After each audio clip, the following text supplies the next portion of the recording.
This podcast is brought to you by the Podtower, hosted by the Watchtower database. Visit youtube.com/thepodtower for informative, hilarious DC animation-themed podcasts and live streams every week. And check out the Watchtower database for DCAU video essays, timelines, fan theories, and more. And please, enjoy the show.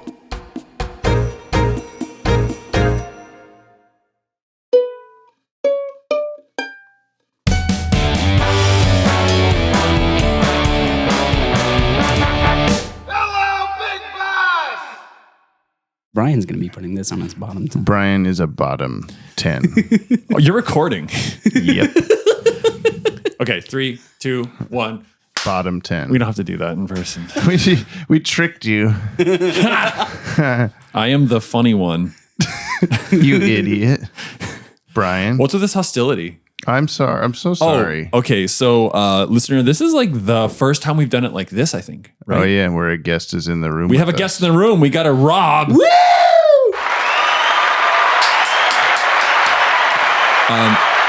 He gets the full applause. Nice. It kind of just fades out at the end. This isn't going to mean anything to you now because the last episode isn't going to come out until next Friday. But these are the envelopes that Keen Machines. These are not the swankiest envelopes you've ever seen. That is the nicest envelope I've ever seen. Wax seal on mine is still pretty intact. Yeah, I left mine intact too. Because why would you just? You couldn't like. No. What monster would rip that to pieces? What a snowflake jackass! No, that is I almost called you an that idiot is the again. nicest envelope I've ever seen. Like for real, like that's a classy envelope. Yes, it is. Yeah. I think I went from saying envelope to envelope in like You the asked span me of 30 how I seconds. say it, and I went envelope, and then I sat there and went, "Do I? Do I say envelope? It depends on the context, darling. It depends on how British I am that day." Is it a regional thing where people say envelope and then envelope? Probably. Probably. You got Robert Stirling here. Should we explain who the hell you are? We do a really bad job of ever introducing the guests. They just kind of exist. But Rob's been around since the dawn of time. One of the earliest Patreon boys. I would say if you watched Watchtower Database videos circa 2018 to 2020, you would hear me often say, "Oh, and special thanks to these exact people I say out loud, so and so, and Robert Stirling," every time. And he's here. He's finally here. Am I here? I don't know. He was at the Where live is show. here? You were world's finest. Yeah, that's a good question. So the weird kind of thing, a black void. People just imagine what we look like. Last time I was in your presence with the both of you doing this, everything got erased. So What? yes. Huh? Is this a joke or real? No, What are you talking about? Your existence erased for the video. Oh, yeah. Yes. Oh my God. Everything was wiped out, and we no longer existed. So. That's true. look, we exist in a lot of like AV kind of realms. You said everything got erased. Like I legitimately Yeah, had this like, what are you oh my talking God, about? what got erased? We also exist in 5 or 6 different fictional universes where the multiverse has been reset or whatever. So I don't know which one we're talking about. All par for the course. We exist in everyone at the same time. That's up for the listener to figure out which one we're in right now. Also, kind of talking about these like spaces of existence, right? Like where is here? Because like we right now are like, well, we're here. But like Ashley Tutchin is going to be in Australia in 2 weeks listening to this, and it's going to be now for Ashley. So But like now was 2 weeks ago. It's funny you say that because I am starting to do a thing where I introduce myself and I say good now instead of good evening or good day or good morning, just because That sucks. I know. I don't like that. I bet Please you get all stop. the ladies that way. Oh though. yeah, I do. No, it's because I like to be a shitter. Hey, Good shit. good shit. Yes, good shit. Most of my classmates know me as probably the biggest class clown out of all of them. I'm It's funny. shocked. It's weird that they don't know you as Rob. It's all capitalized. The biggest class clown trademark symbol. So many yeah. hyphens. It's gonna be really hard to text that out because then you got to go from like the alphanumeric to like the special character thing and then back to the This is alphanumeric. why I do it, Yeah. It still says Stirling at the end. which is still spelled incorrectly. The biggest shitter you know, Stirling, spelled incorrect. Shitling. Shitting. I don't like that. No, Let's get off of small this. shit. This is episode 128. of Wow. Jump on the Bat-Wagon. We're old. Well, it took you 128 Especially episodes you. to be here. Yeah. Especially Rob. Rob, guts. as we know, as everyone knows, is actually older than Brian. He's It's fucking weird. Yes. 600,000. I was there like at the creation of man, and I was like wandering around like, man, this place is just for me. And then like I saw this like old haggard Robert Sterling sitting in a rock. He said, "Oh, hello, I'm the biggest shitter you know." Yes, he was shitting on the rock, and I was like, wow, that's very literal. He could name himself whatever he wanted as the negative first man. Whoa, man -1, or like to the -1th power. His hard limiter is at one decimal. I'm James, as you know, from the Watchtower Database YouTube channel, Rob. I'm here to show my good buddy Brian. That's him over there on that side of the table. The entire DC animated universe from start to finish in the controversial Airdate order. So he, and only he, may experience these shows the way human beings experienced them in the far gone days of the 1900s. And I'm Brian. And I'm Brian too. Oh, fuck. That's the colon, and I'm Brian too. Jesus Christ! Multiverse. At the time of this recording, 10:54 a.m. you were getting ready. Yeah. I was getting ready. The new Batman Adventures Timm. is streaming on Max. My dog. Is he in here? He's No. on the other side of this wall. Oh, and available on DVD and Blu-ray. She was in other here dog. before, but she's not here now. If you'd like to follow along, Rob, Rob. you can head over to bit.ly/watchdcau. Links in the show notes.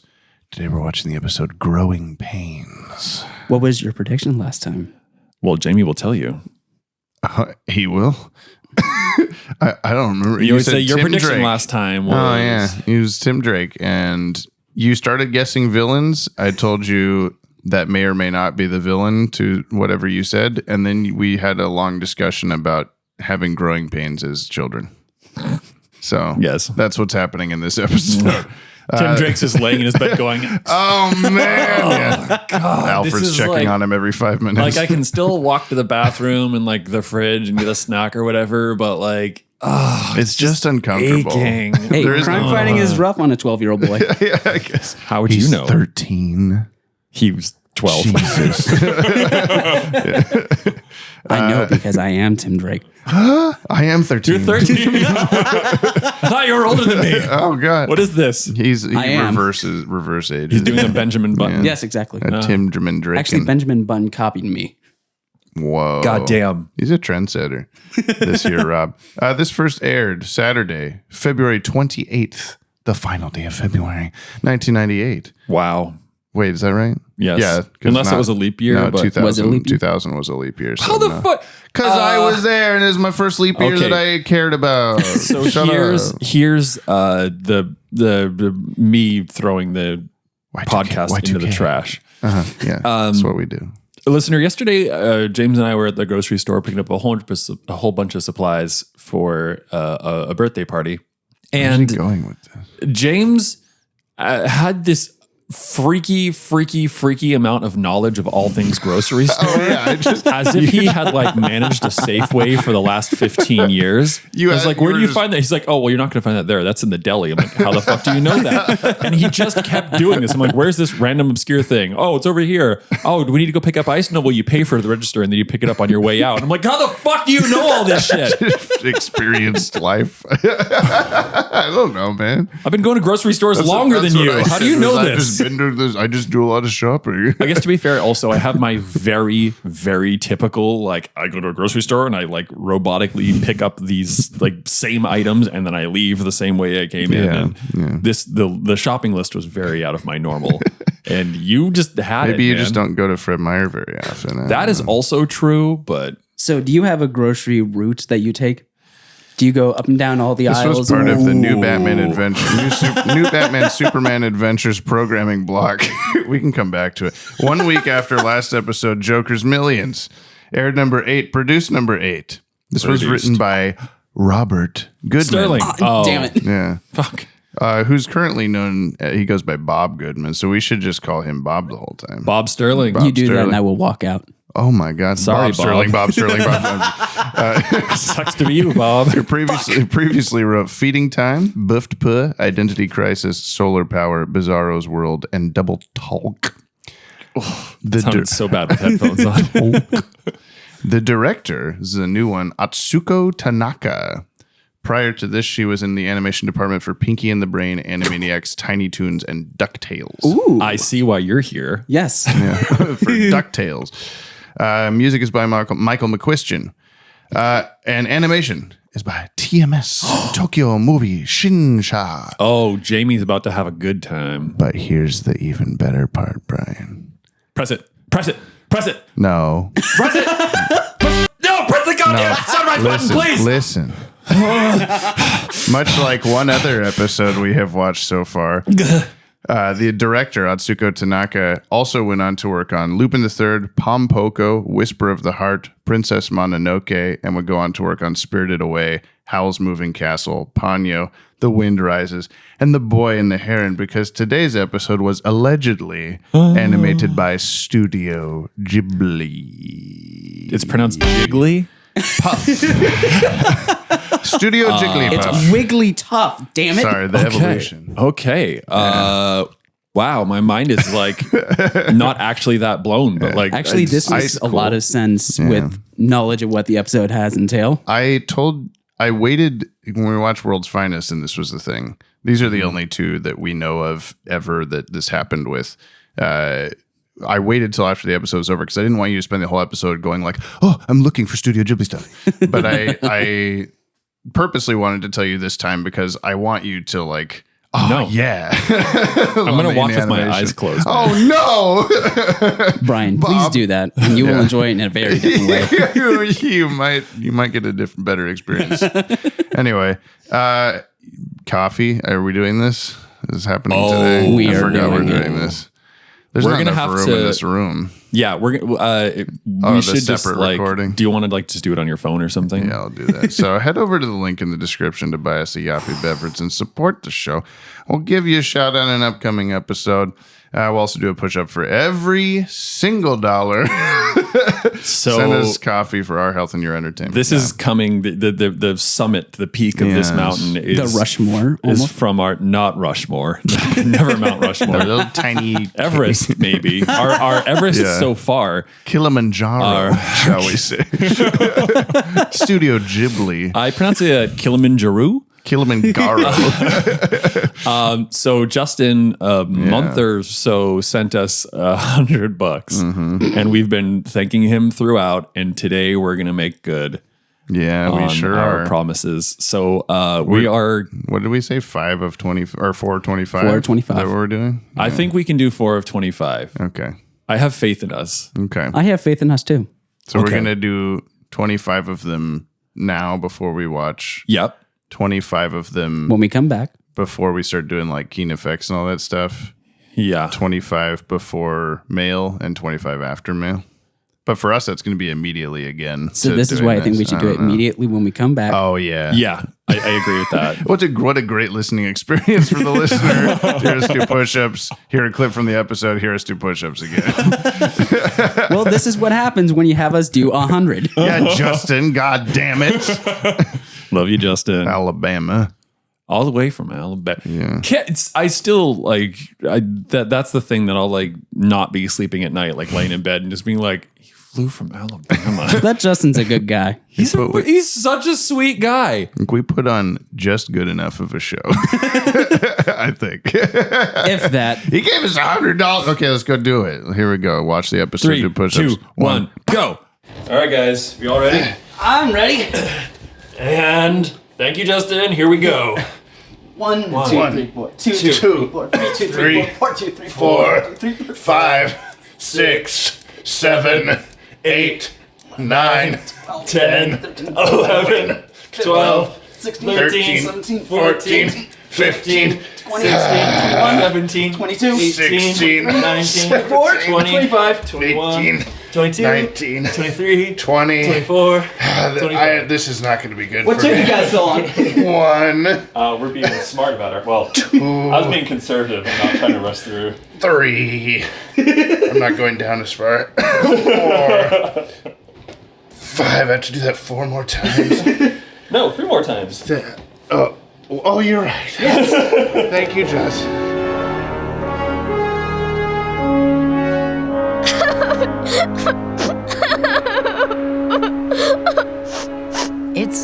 okay? Why do you keep running from me? It's the mask, isn't it? It's not you. I have to keep moving. There's a man after me. Who? I don't know, but he's always there. He's even in my nightmares. Don't worry, I'll help you. What's your name? I can't even remember that. That's okay, we'll improvise. How about Annie? Okay. What's wrong? He's near. I feel him. There!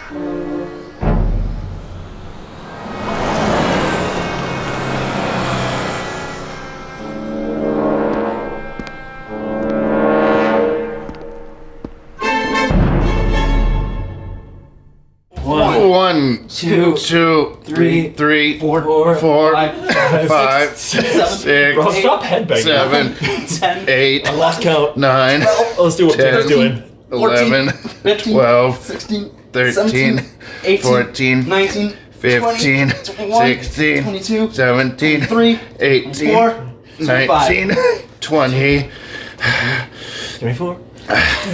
I know who Daddy is. Ooh. Spooky. Ooh. Fellas, we are 15 or 15. 50. We're halfway done. That's not sick. so bad. Thanks, Justin. We are 15. Sinyap. If you're wondering, Sinyap. What you just watched, Sinyap. Take a listen to the synopsis. The short summary, which is sometimes kind of long. Rob.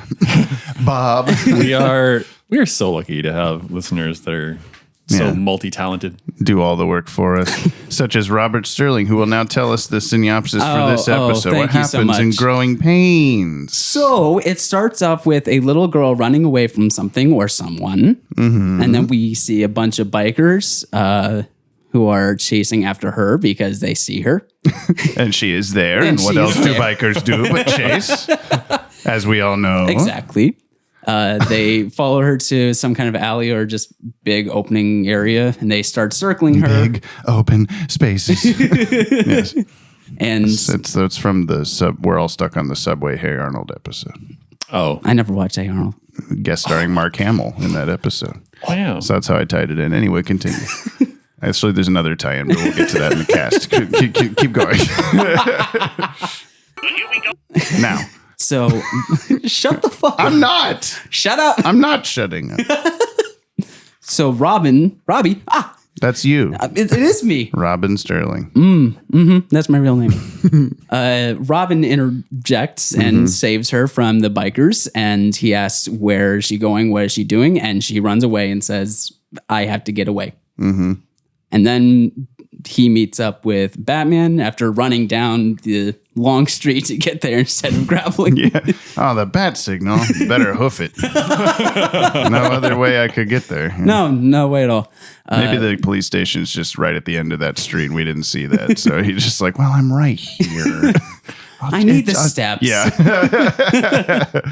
He's got his little Fitbit. Yeah. Dang it, I'm so close. Alfred makes me hit 1,000 every day. So I should just walk. I see you've never counted your steps, Jamie. Nope. That's probably not very much. No, it's not. I didn't think. As soon as it came out of my mouth, I'm like, that's nothing. It's like 100 push-ups. We got it immediately. So then he meets up with Batman and Commissioner Gordon, where they're reviewing a tape of a robbery of a big guy with big guy with no eyes. I was worried Brian would guess it then, but he guessed yes. it later. There's been a lot of no-eyed people recently. That's like true. that doesn't Yes. stand out. Batman. And Commissioner Gordon asks, what do you do to get a face like that? And Robin says, luck, I guess. I wasn't talking about the 12-year-old girl you met earlier, actually. That'd be really creepy if he was. Yeah. Commissioner Gordon just looking out the window. What do you do to get a my face gosh, like so that? pretty. So gorgeous. How old are you? 12? Oh, shoot. My daughter used to be 12. I just grossed myself out real bad. Well, there's a lot of that. Now she's actually probably like 1 or less. Maybe a few days. She's like a couple days old. Yeah.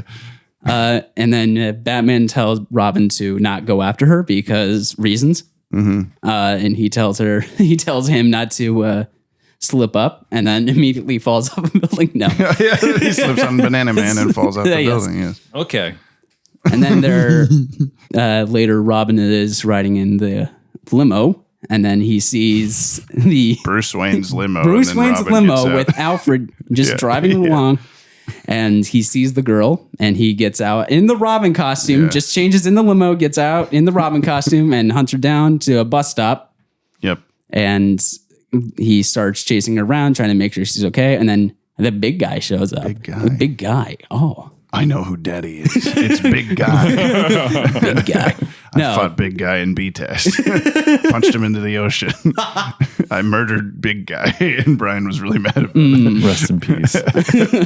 Okay, and then after Batman shows up, after Big Guy starts beating on Robin for 5 minutes, something like that. They start chasing the big guy. Robin goes around to try and cut him off at the pass, and then he disappears. And then they look in the storm drain. Robin goes off on his own, and he finds her again. Well, she finds him, and then I'm not doing a very good job. There's 2 types of synopsises. There's the I Every need shot. to recall and say every single detail shot Yes. for shot, and there's this is just kind of what happened. You're falling into the former category. Yes. It's okay. Which you don't need to if you don't want to. It's but not also that you I can don't- continue on. It's not that I don't want to. It's just my brain won't want me to do the other way. Okay, cool. Continue. Yeah. Okay. He names her Annie. Annie finds Robin. Shut the fuck up. That was earlier. Yeah. Yes. Yeah. At the bus stop, Robin names her Annie. Yes. Annie finds him later. They start finding the lights, follow the lights into the shore, harbor. She says, I remember Big Light. I remember Big And Lights and Robin Big goes, Bus. I know where Big Light is. And they go to Big Light. They go to Big Light, Big Bus. It's like that happens to be the exact Big Light Yes, I remember. exactly. Yeah. Big Light, Idaho. And then they go down into the storm drains, and Batman is at the back computer, and he says, I know who Daddy is. He does. That is the best line in the DCAU. So far, yeah. Because it's not even just like it's his I whole know delivery. who Daddy is. I know who Daddy is, and it's just like hard cut to like a leather daddy club, and there's just flashing lights and a bunch of dudes and not a lot of clothing. But any Batman was clothing having a is leather. separate plot of it's not actually part of And then the he's anything. like he's like dancing in the club with all these leather daddies, and he's like, "Oh shit!" It was I know who Big Guy is. So Big Guy turns out to be Yeah. Clayface. Yes. Oh, big surprise. Wait, can you press the applause button real quick? Thank you. And then Annie remembers what's going on, and we get a flashback of Clayface, presumably after not last time we see him, but the time where he gets knocked into the ocean after Batman tries to kill him. She is created out of nothing. New conscience just Yeah. pops up, and she's just there, and she goes out, and then she forgets and becomes her own thing. I want to delve more into this, but I want to get through the Yes. synopsis Yes. first. Yes. And then Clayface starts chasing the two of them into big chemical warehouse, chemical factory, whatever it is. He starts making faces. After many clay faces. clay faces. Oh, is that why? That's why they call him that. Because he has a face. Yeah. Shit. Two-Face has 2 of them, so Or are y'all just skin face? one face. Hello, skin face. Hello, other skin face. Skin face. As far as we know. Yes. I am not Clayface, I think. Oh. Oh, I remember oh. a big light. I've seen a could big be. light before. Yeah. Oh, fuck. Shit. Clayface is about to kill Robin by dumping him in acid or chemicals or whatever they are. Solvent. Solvent. Oh, yes. Whatever solvent. that is. Yes. And then Annie comes back and then pushes him out of the He way. says, gets- Annie, are you okay? And she Annie, was are not. you- Not at all. No. No, she was not okay. One could say the opposite. I of had okay. to do it at some point, Brian. I'm sorry. No, it's fine. It's fine. I kind of want to like put together a good enough joke that you have to make a TikTok with like Michael Jackson's head on Tim Drake's body, but like, And it's every time he's throwing the battering. And then And Andy then get- Batman stops. No, stop singing Michael Jackson. he gets hit by Clayface and just, oh! That's when Clayface makes that face as he's going back. Yeah, speaking of Anyway. the off face, Andy makes a similar off She face, sure which does a is little bit, very yeah. uncomfortable to watch. They put him in a car and they drive away. The official synopsis. Unless you had a final thing you wanted. Yes, and then Batman tries to stop Tim from murdering him, even though Bruce had no problem murdering him The before. first time, yeah. And then they take him away in a tube, and Robin says he's guilty of murder because reasons. And then big light. Big light. That's Yes. I do love that final just of the big light across to. Anyway, there's a lot of keen things. A mysterious young girl. This is the official Warner Brothers synopsis, Brian. A mysterious young girl comes into Robin's life, only for her to evolve as both a scout and extension of Clayface, who uses the girl to find out if Gotham is safe for his existence. So not, this not spoilery at No, all. this That's is just a full. Fucking major goddamn spoiler right there. Major goddamn spoiler. Major goddamn spoiler. Goddamn spoiler. Yeah, so you had multiple instances of it ramping up of you knowing it was Clayface. Like as soon as he disappeared into the grate, you're like, it was Clayface, and I didn't look at you because I didn't want you to look at me looking at you. I saw you not looking at me, and I was like, oh, it was so That's simple. basically an answer. Yeah. And then when Batman scoops mud off a rock, and I was like, oh, that's even more obvious. Yeah, But it was at that point, it wasn't really like No. a bad thing for you to figure out who it was, but. No. And then when he starts transforming into Clayface in the tunnel, and then I looked at you and did a little like, yeah. Tuber. I was thrilled, honestly. Yeah. And I mean, are we just getting into do it? it. Like, Yes. I absolutely adore. Hold on. I'm rolling away here. I need to. I absolutely adored it. See you guys later. I absolutely adore the like tenacity of this version of Clayface because like, you know, previous ones, like, God, I mean, at the start of it, you know, the beginning of our experience with Clayface, he's just a very like complex character. And it's really nice to see that, although differently, carry over to this other like similarly complex character, though not necessarily the same type of existence. He's not really the same person, but he's still just like a complex character. He's like a bad baddie in the best way. Yeah. With a really interesting, I want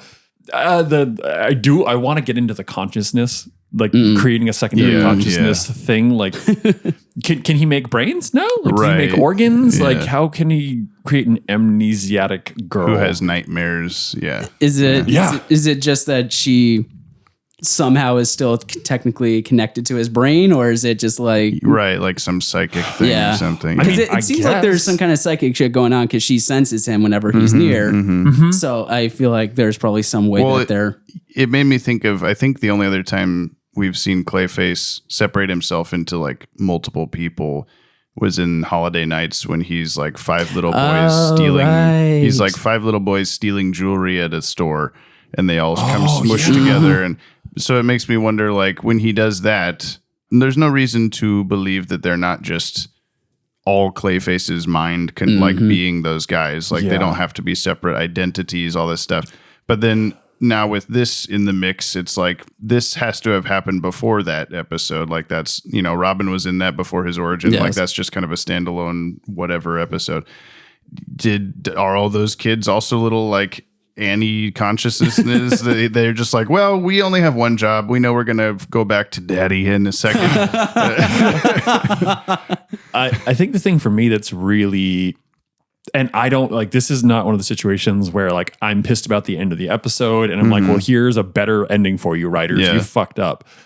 The thing is like, Like usual. You have to get her away, because as we see in the flashback, like she comes back to Clayface, or the opposite of that. She reverse comes back to Clayface. So she's leaving Clayface like with her marching orders, but then she like gets into Gotham, is like, oh fuck, what was I doing? You get like portal dysphoria or whatever that's called. Yeah. And that's the one thing for me that like really didn't land was, well, why did she forget? Like, is it like a reception kind of thing where she gets far away and then she's like, I don't know things anymore? Here's my thought that, well, like James was saying, in Holiday Nights, we see him split up into multiples.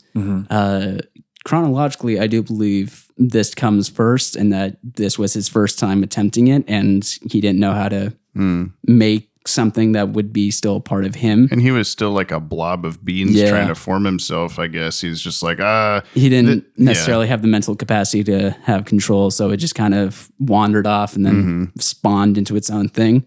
I do feel like having her forget and then just kind of be like wandering around saying that they're nightmares, it's a little, I mean, it's cliche, but it's just weird. And I realized I said that like maybe it's like a distance thing, like a reception thing, but like also he gets within close range and she's like, oh no, I got to run away from the guy. So like, why did she forget? Again, I don't have a better reasoning. I feel like the plot of this episode is one where if you start thinking of it in chronological order of the episode's plot, he was in the water from mudslide. He went to the Simpsons power plant and became Clayface. Or he started to try to swam Clayface by Blinky.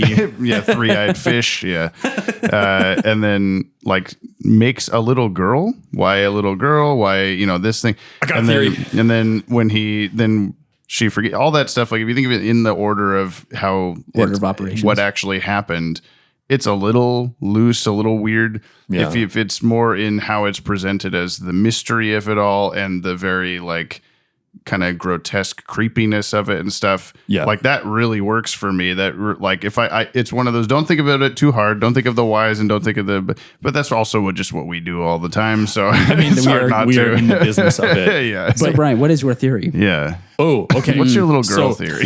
Specifically, fuck, don't say it that way, man. Luck. I would like to think that this is like an interpretation of his like inner child, right? And so maybe like he and I don't know if there's any like I don't want to get into like a sexuality thing. I but was like, a little bit going to do that, but you cannot if you don't want to. I think I would like not to, especially with the instance of him creating like little boys as well. Yeah. But I think maybe if this is chronologically his first time doing this, then like this interpretation of a thing that's like, well, weak to him, like they said he didn't have his strength or what have you. And so maybe this is sort of like the core of him. I really wanted this to be like twice as long and then have that like internal conflict of like, well, I created this Who's brain the real that has, Clayface or whatever. Yeah. I mean, maybe not that far. Maybe not that far.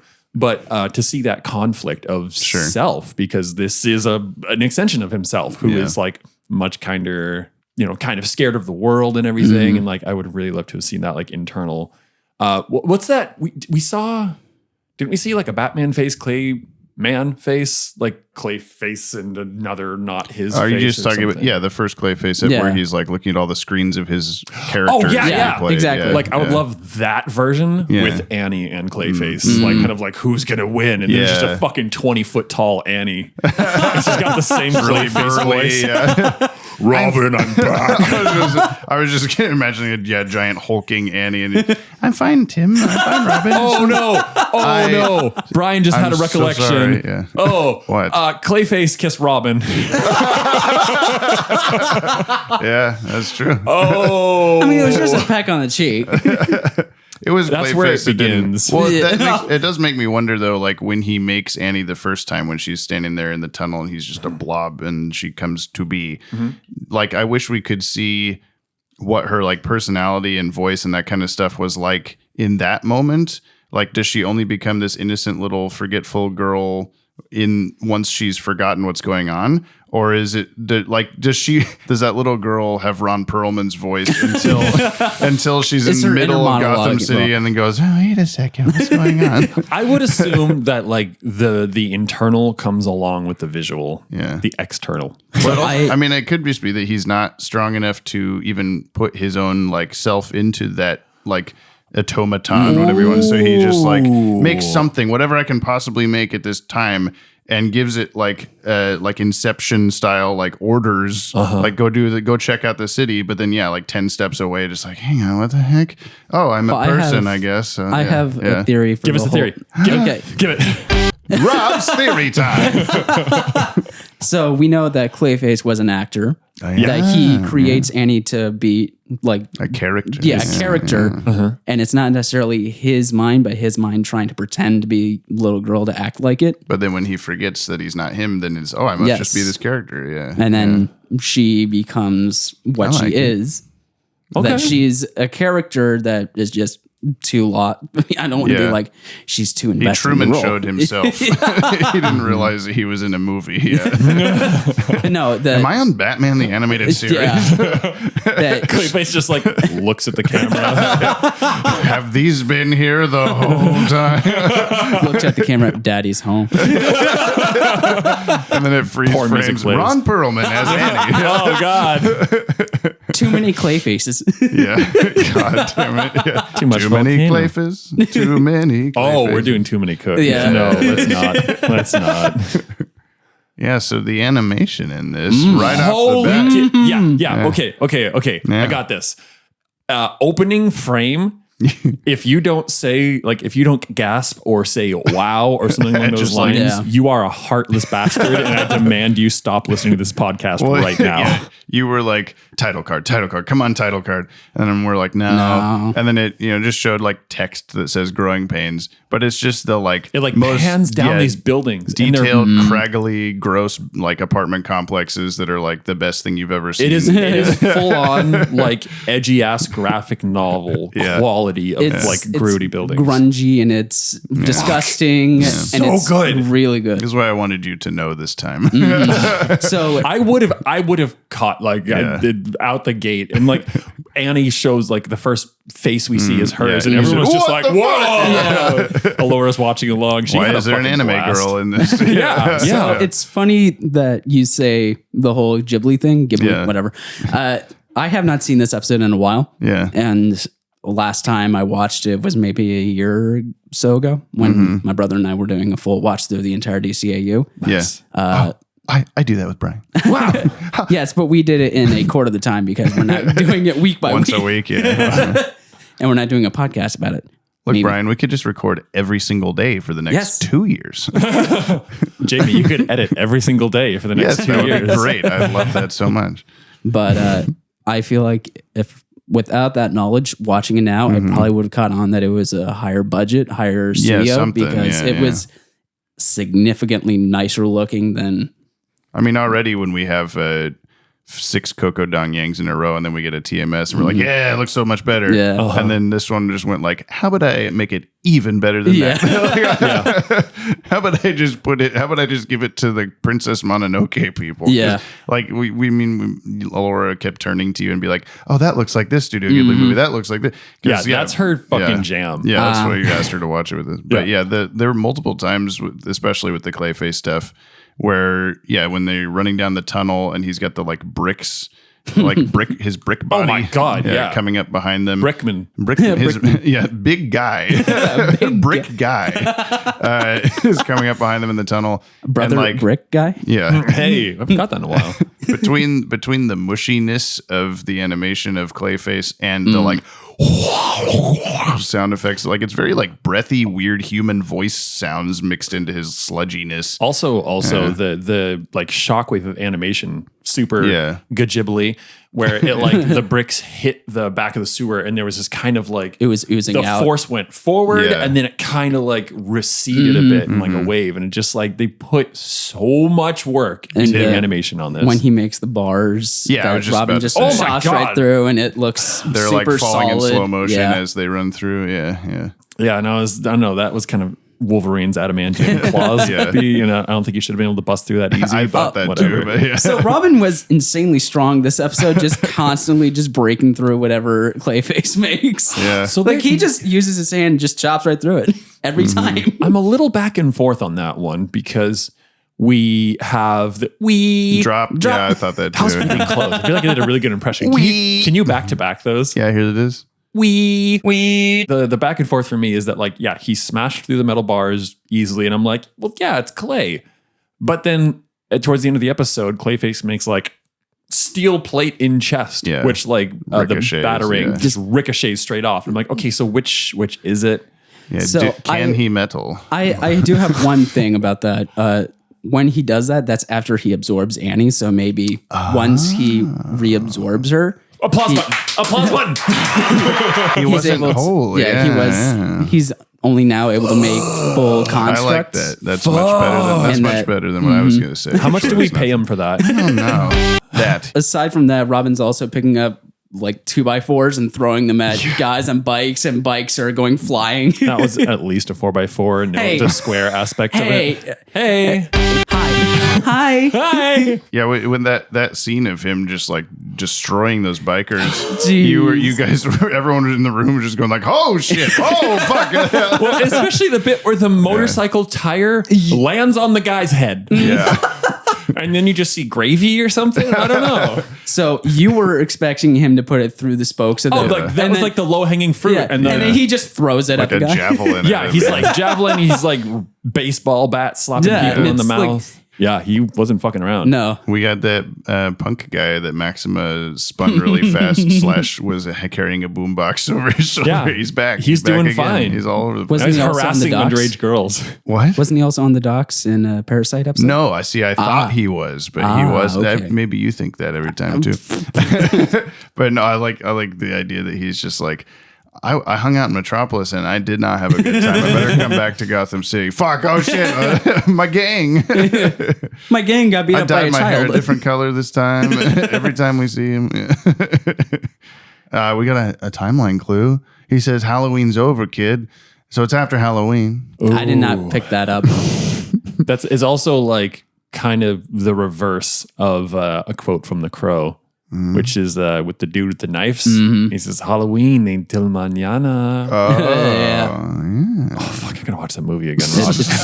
I will watch it with you. Yeah, we should all watch it. I'll tell you the cast of this episode. Please. You think we're done talking? Yes. Kevin Conroy as Batman / Bruce Wayne. He was not Bruce Wayne in this episode. No, he's not. Was he? No. Alfred calls him at the office. That's true. I like that Alfred goes like, no, you're not getting out of this car, Tim. And he goes, Tim's not here, asshole. And then Alfred goes, well, you bested me, and pulls the car over. He could have just said, no. Child lock's on, bitch. Matthew Valencia as Robin / Tim Drake. He was Tim Drake.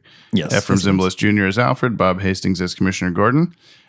Francesca Marie Smith as Annie. One of 2 DCAU acting credits. She'll be back. She was Ashley B on Recess. That one's for Dylan.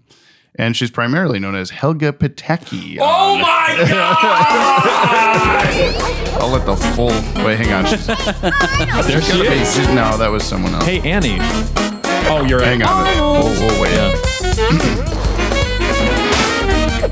She's got to say, move it, football head. That's what we got to get to. We haven't done this for a while.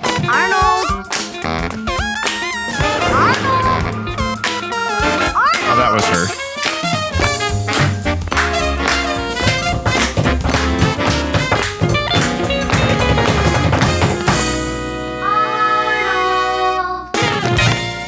Move it, Clayface!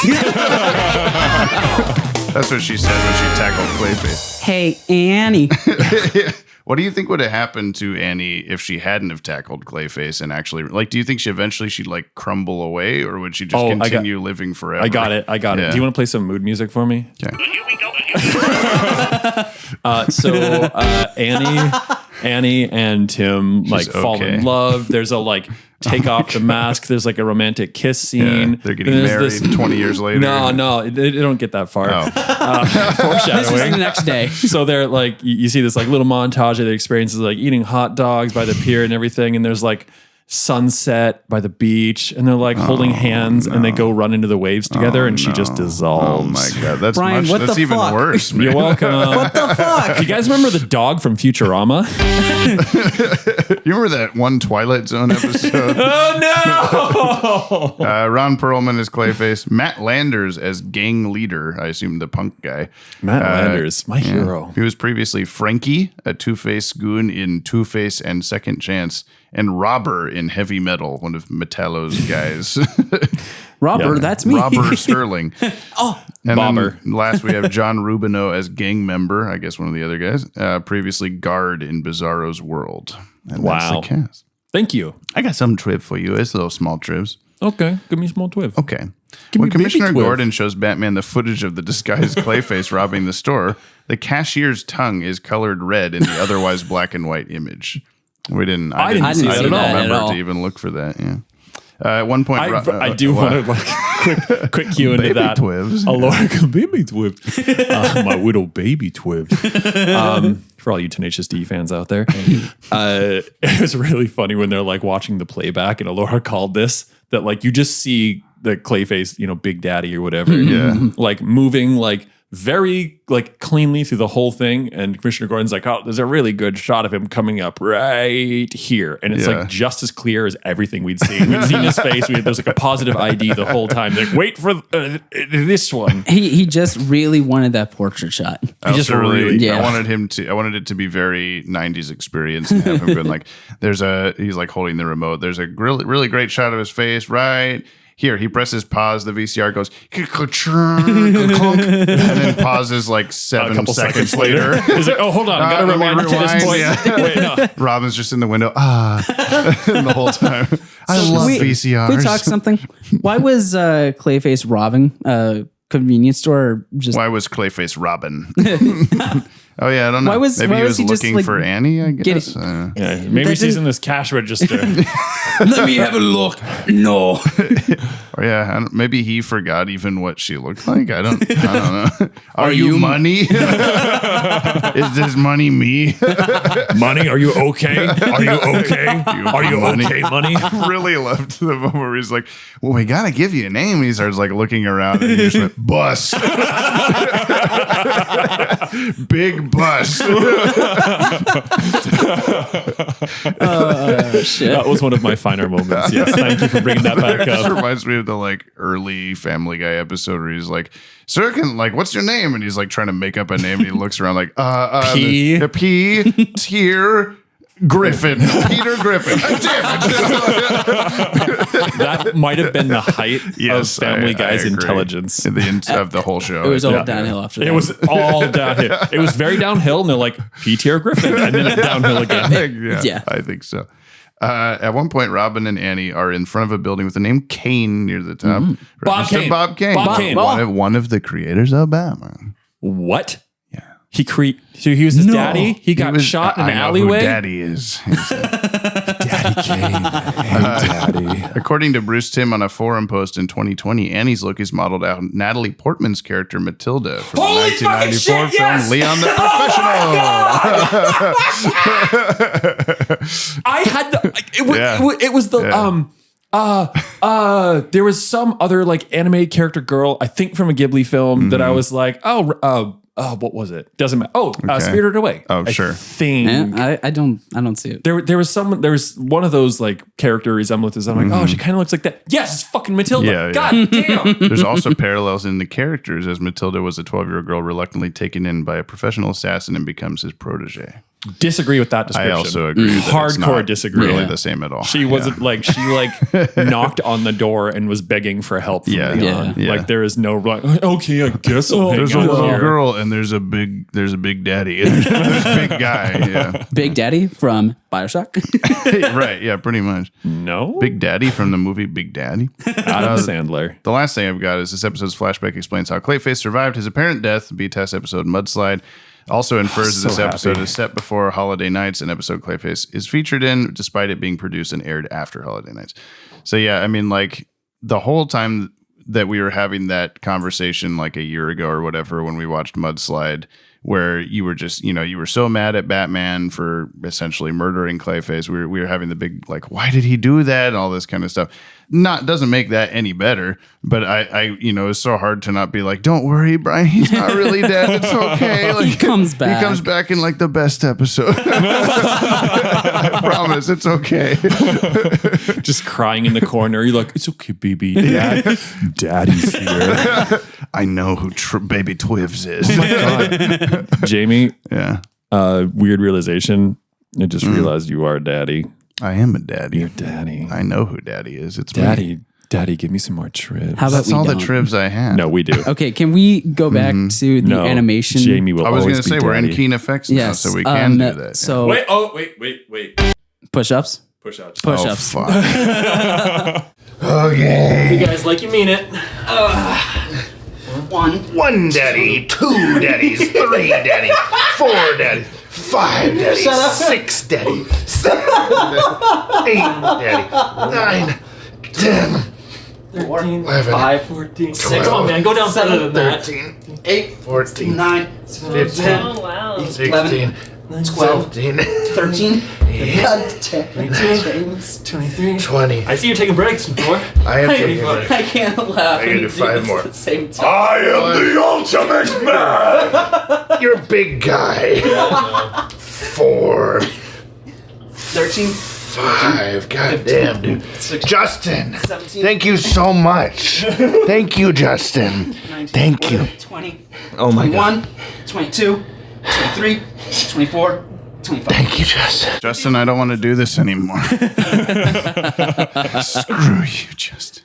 I'm just kidding. thank You you, just Justin. have Thank you, push-ups for Justin. the next 8 years, however long you're going to be doing it. You just have more push-ups to do every day. Yeah, Please don't donate that much money, for God's sake. I disagree. It's worth it. This is more. great.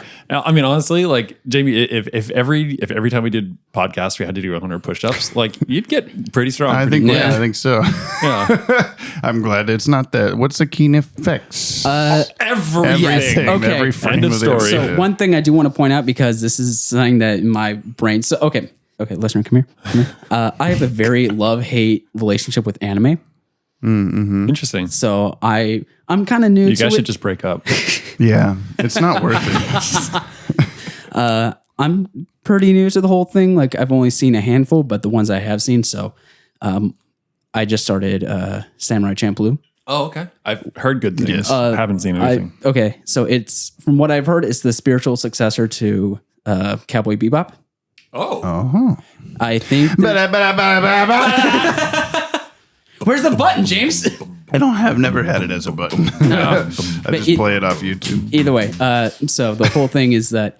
So I started watching anime with my brother. We started with Full Metal Alchemist, Perfect. the Cool. original, Perfect. and then Cowboy Bebop and Trigun and Perfect. Yes. Those Afro are the Samurai. exact ones that I watched in that order. I think. But then, like, once we start getting past that, and we get into the more current popular ones, like My Hero or something like that. It really starts to lose me because the quality kind of.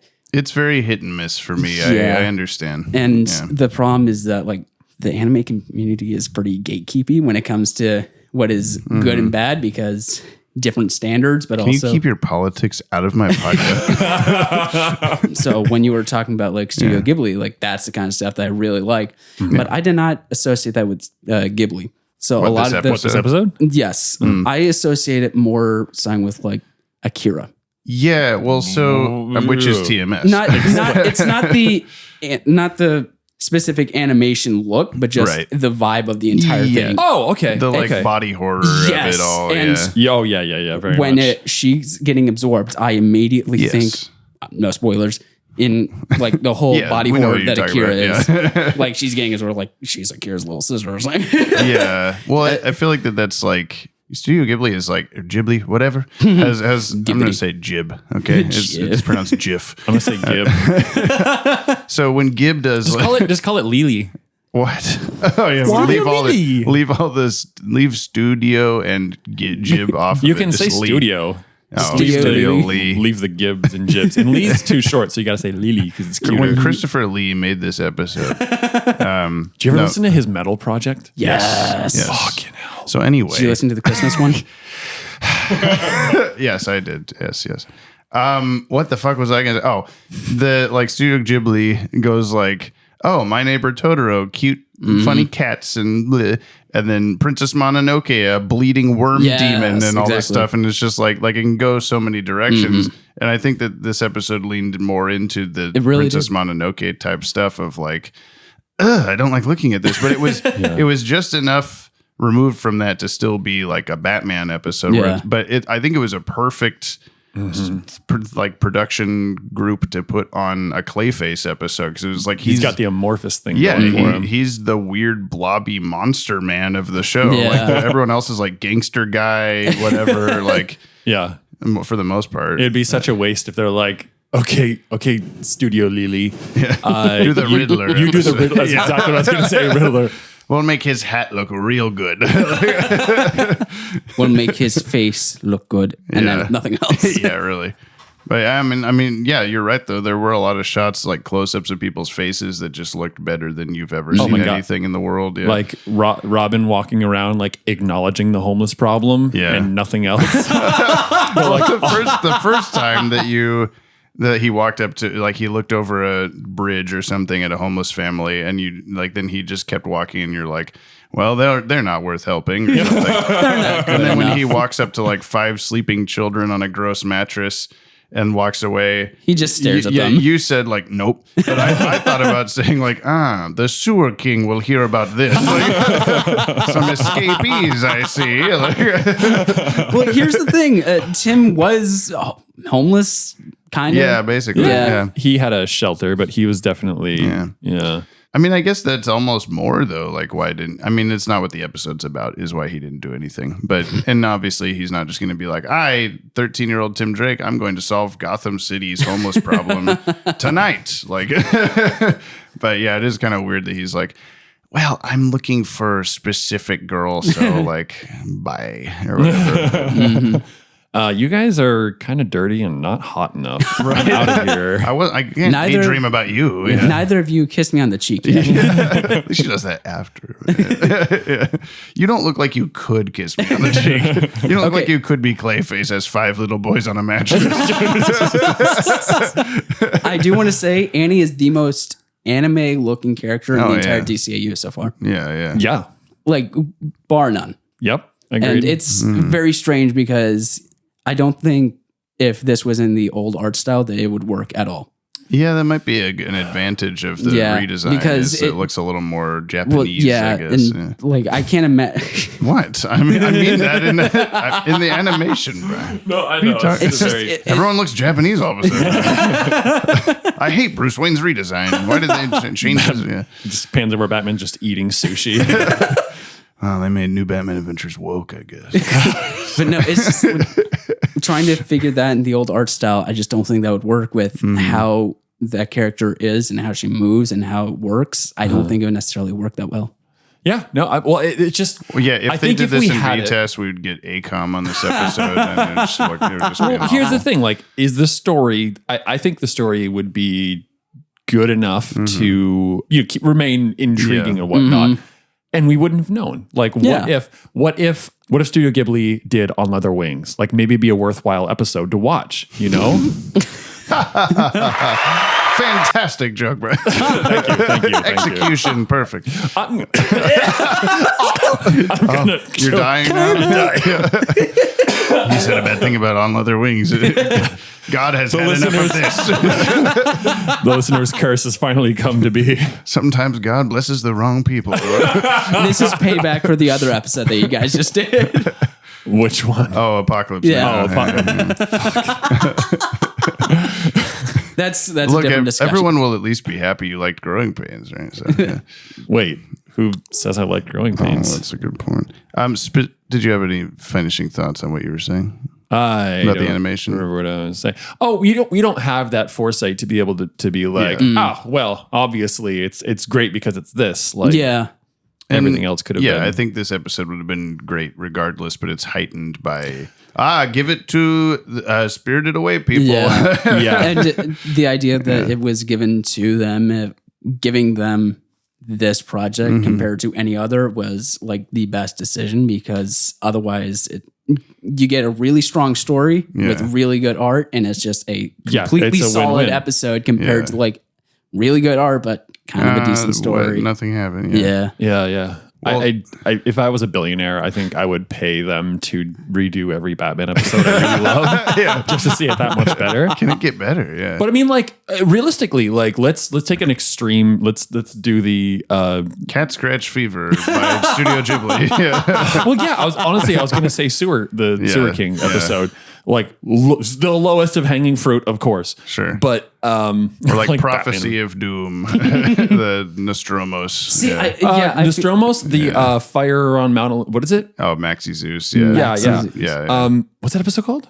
Fire Fire from from Olympus. Fire from Olympus. I knew that. Yeah, right. Get I out of froze. You looked at me. But like in that same idea, like I think having like a Ghibli animating a volcano, like it would have looked amazing. That's like, Fire there was hand. an explosion, and you said that wasn't reused footage. They just made an explosion. Yeah, it's not in the trivs. No, I agree though, because like there are some episodes that we've had like, oh well, it was just fine, but I always wonder if it had been by TMS, like would we have liked it more or whatever. So we I think we would have know. enjoyed it visually more. Yes. The story's the story. I also would be interested to know because like there's no official. That's why I said allegedly up top about the Studio Ghibli stuff was because There's like, no alleged about it. Well, Yeah, it's like Those like five kids on the mattress. Yeah, Laura's just like, that is the most already, Ghibli kid I've ever seen. Ever. Well, yeah. Well, it's like because it's based on the credits of the episode. All the artists, overseas artists, are all like names that line up with Studio Ghibli employees of the time. So it's like okay,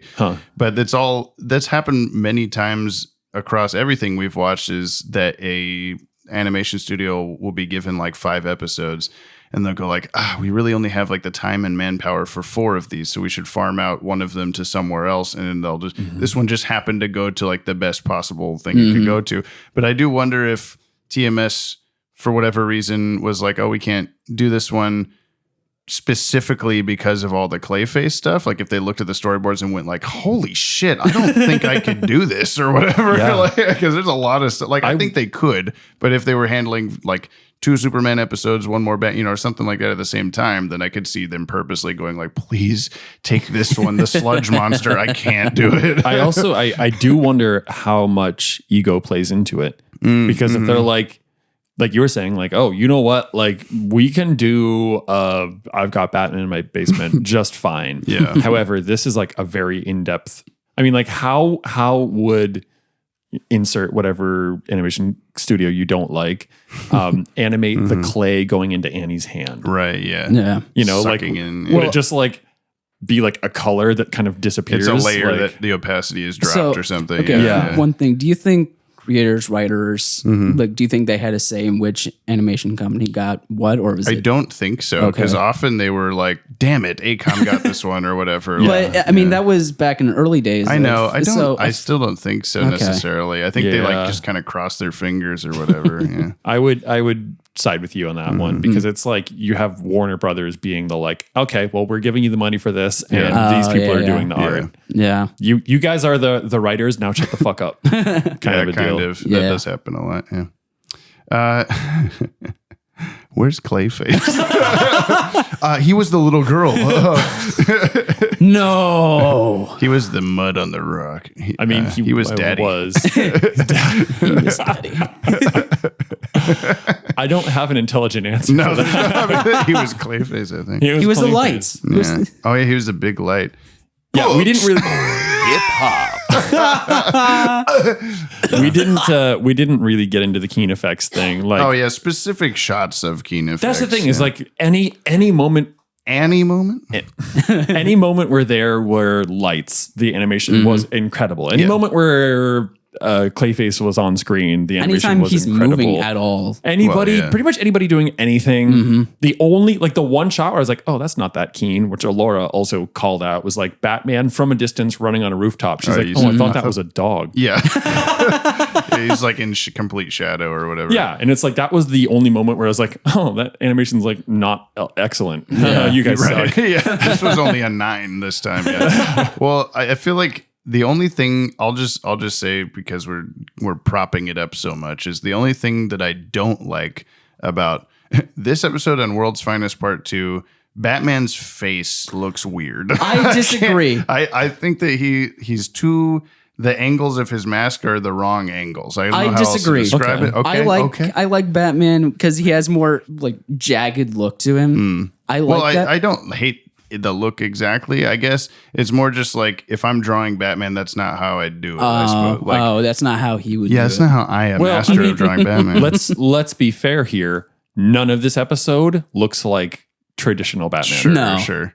So I guess therefore, it's Batman just- would. Imagine like a standard looking Batman in this episode. Yeah. Well, I think Weird as hell. I think what happens is that TMS, and then even more so with these guys, they like, okay, so you're telling me that this character looks like this. I'm going to add like 5 more layers of detail to that than you described to me, which most of the time is really good. But specifically, I hate that Batman's mask. The shadow. No, his mask comes out away from his face, and you can kind of see a little flap of it on the side and under it a little bit sometimes. I never- and I I'm never like, noticed that. no, it's like on his face. Like it's not supposed to do that. Like you don't have to add extra shit to the Batman mask. It's like don't mess with his face. Don't mess with Batman's face. That's where he makes his money. It's vacuum sealed. Jamie's got issues. Other than that, it's great. I actually liked the added depth to it, and I think it's the thing. Like any of the more traditionally drawn, whatever, Studio Junio stuff. Studio. Did you mean to say Junio? No, Ghibli. No, I'm trying to say Dong Yang. Coco Dong Dong- Yang. Oh Why my am I? God. Coco Dong Yang. That was a weird. My brain said that, and like I You had were a thinking click. of the Sewer King, and you just couldn't stop. I had a click in my head, and I was like, "That's not right." But then my body kept talking. Anyway, it's just so like it's flat in comparison, and so it's really cool with this to see like the shadows moving, and he looks up towards the light, and that little under shadow from his mask like goes away because he's looking at the light now, and that I love that extra dimensionality. So like to me, I'm on your side. Like this is like pinnacle of Batman look. It just doesn't look like the Batman that you dream about every night. So okay, this kind of goes into what you were doing with Apocalypse Now. Like you guys were having a discussion of solid art versus good art, and it's like this falls into I would consider Good art. good, but Yes. Yeah. I feel like you like solid art more. Yeah. No, I he mean, likes the art that he expects it to be. Yes, I like that when it looks like what it's quote unquote supposed to look like. But I also did say that I appreciate when they like animeize it because it is impossible for me to say that I don't think this episode looks good. Like it is probably one of the better you episodes. do that, and visually. you will have to. I'll be hunted. removed. Yeah. No, but I mean, it's not like I'm just saying it for the sake of the podcast. Even it's like, this is like maybe the best looking episode we've seen so far. But it's just like there are moments where so here's a good thing to contrast it. A keen effect, you might say, is when they first encounter Clayface in the tunnel.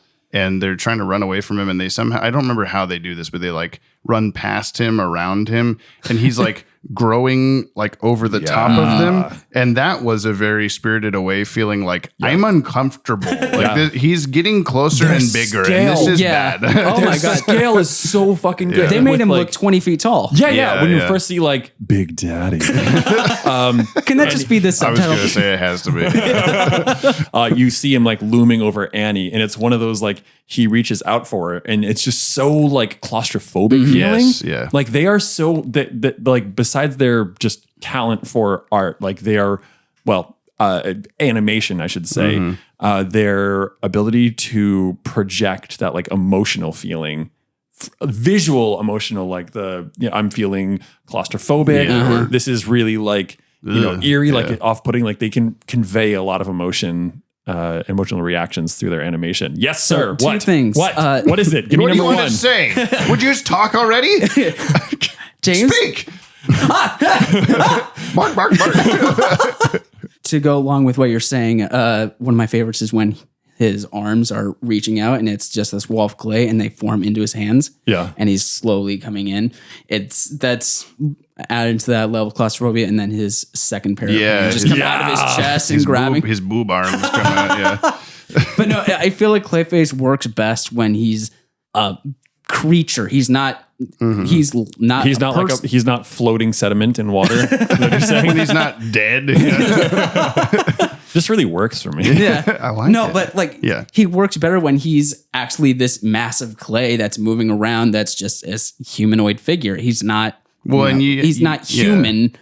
And you were talking about like, oh, his character has changed since the start or whatever. And I think he's gone from like he's gone through his stages of grief with being a clay monster. Yeah. Is like he's now into like, well, acceptance. Like I'm a big clay monster, so you got to come absorb back into me, so I can keep being a big clay monster and destroy things and steal things. Because before, when he's just like, God, I miss being a guy. I wish I could be a guy. I can't hold being a guy for too long. I gotta go drink some more clay makeup and all that stuff. And then now he's just like, fuck it, I'm Clayface and fuck off. Just So, yeah. I would love to see like a bonus like alternate ending where instead of being like, you know, blown up or whatever, a swarm of Annies like runs out of his chest until he gets smaller and smaller and like they are victorious. Or And then whatever. he's just like 2 inches tall and Batman steps on him. He's down there going, still Ron chews Perlman. him. Yeah. Spits him out like bubble gum. blows up. No, Robin, don't kill him. Let me chew him to death. Blow up clay bubble. Yeah, what the fuck was up with Batman saying like, "Don't kill him"? You did that the last time you saw weird. him. Weird, yeah. I don't know. Like, there's no way you can. Well, I think the difference is more that Robin was like in a rage trying Yeah. to like actively murder him. Also, can we talk about that? That was yeah. really nice that it was not just him trying to do good. Like, he's Yeah. actually pissed off and he's trying to. Robin learned some stuff in this episode. I'm yeah. liking his character arc. Do Tim you Drake's. like him better than Dick Grayson, Robin? At this moment or Yeah. when he was a kid? Everything. I don't know. It's two different answers. What do you mean when he's a kid? I mean when Dick Grayson was Robin versus Tim Drake as Robin. Okay, so this.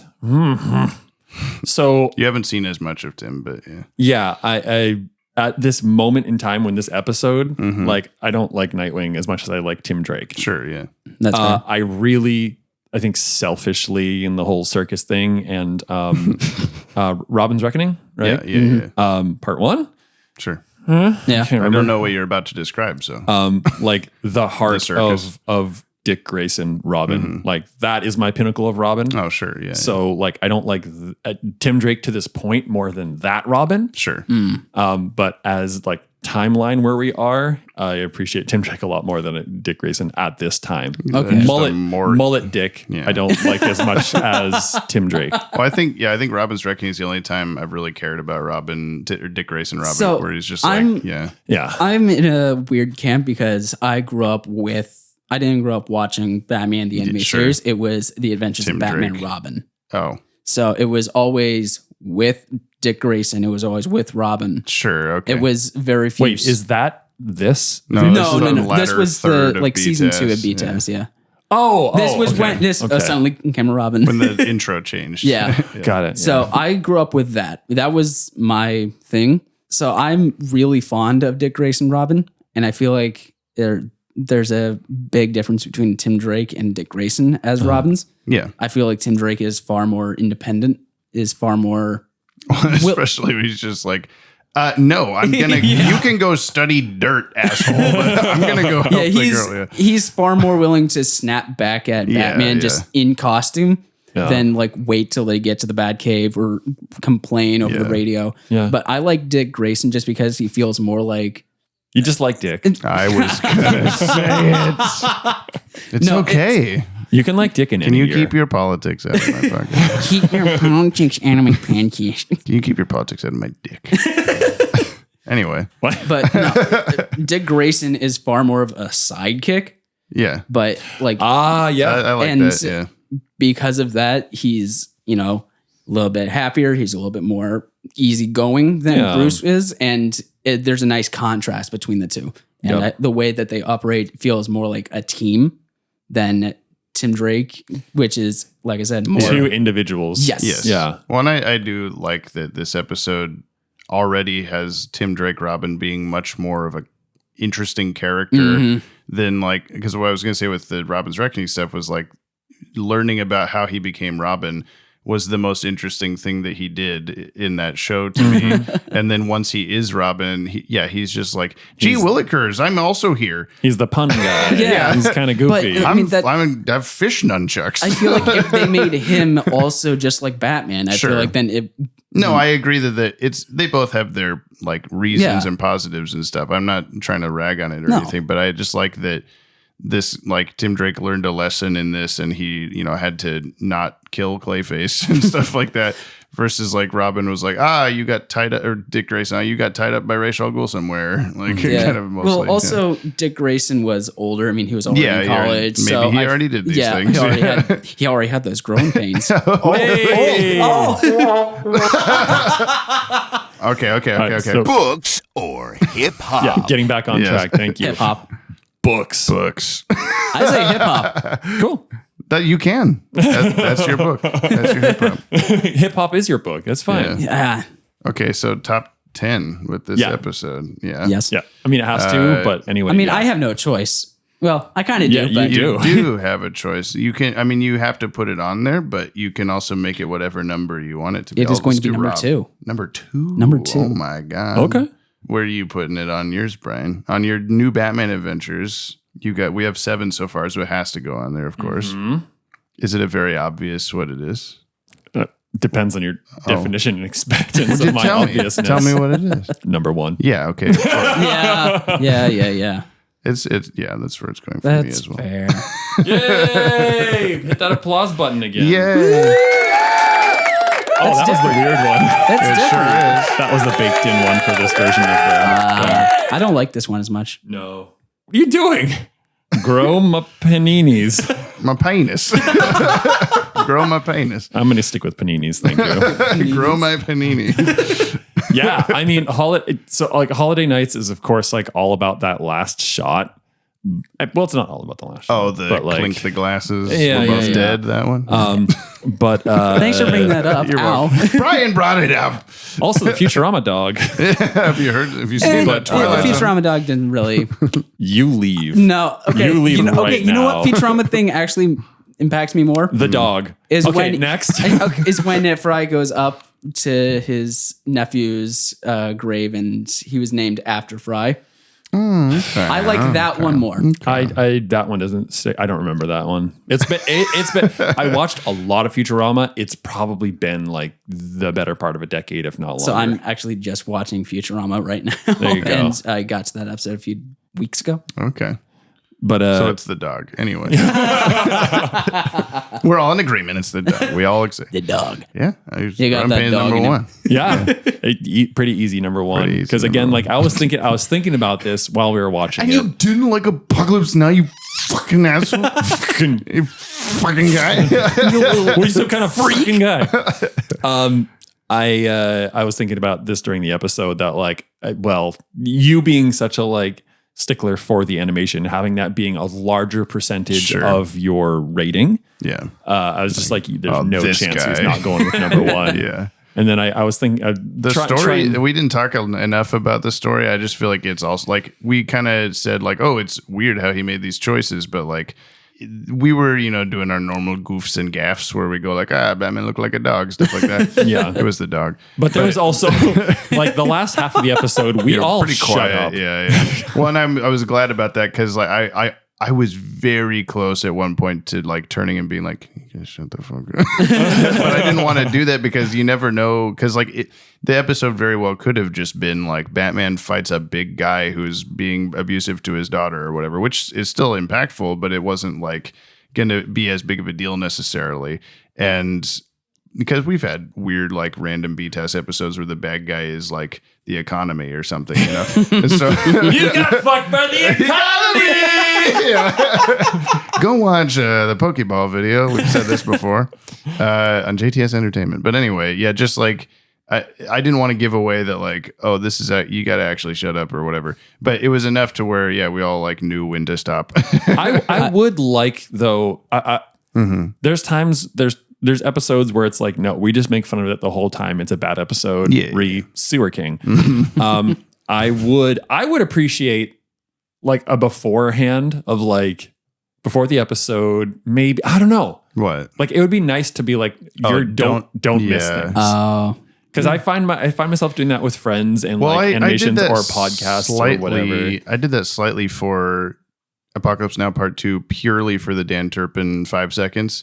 Was I told you like make sure dogs are fed and not gonna bark, make sure, whatever. Cause I was like, there's gonna be stuff. But I hesitate to do that because I don't want you to go into it with any expectation, listener.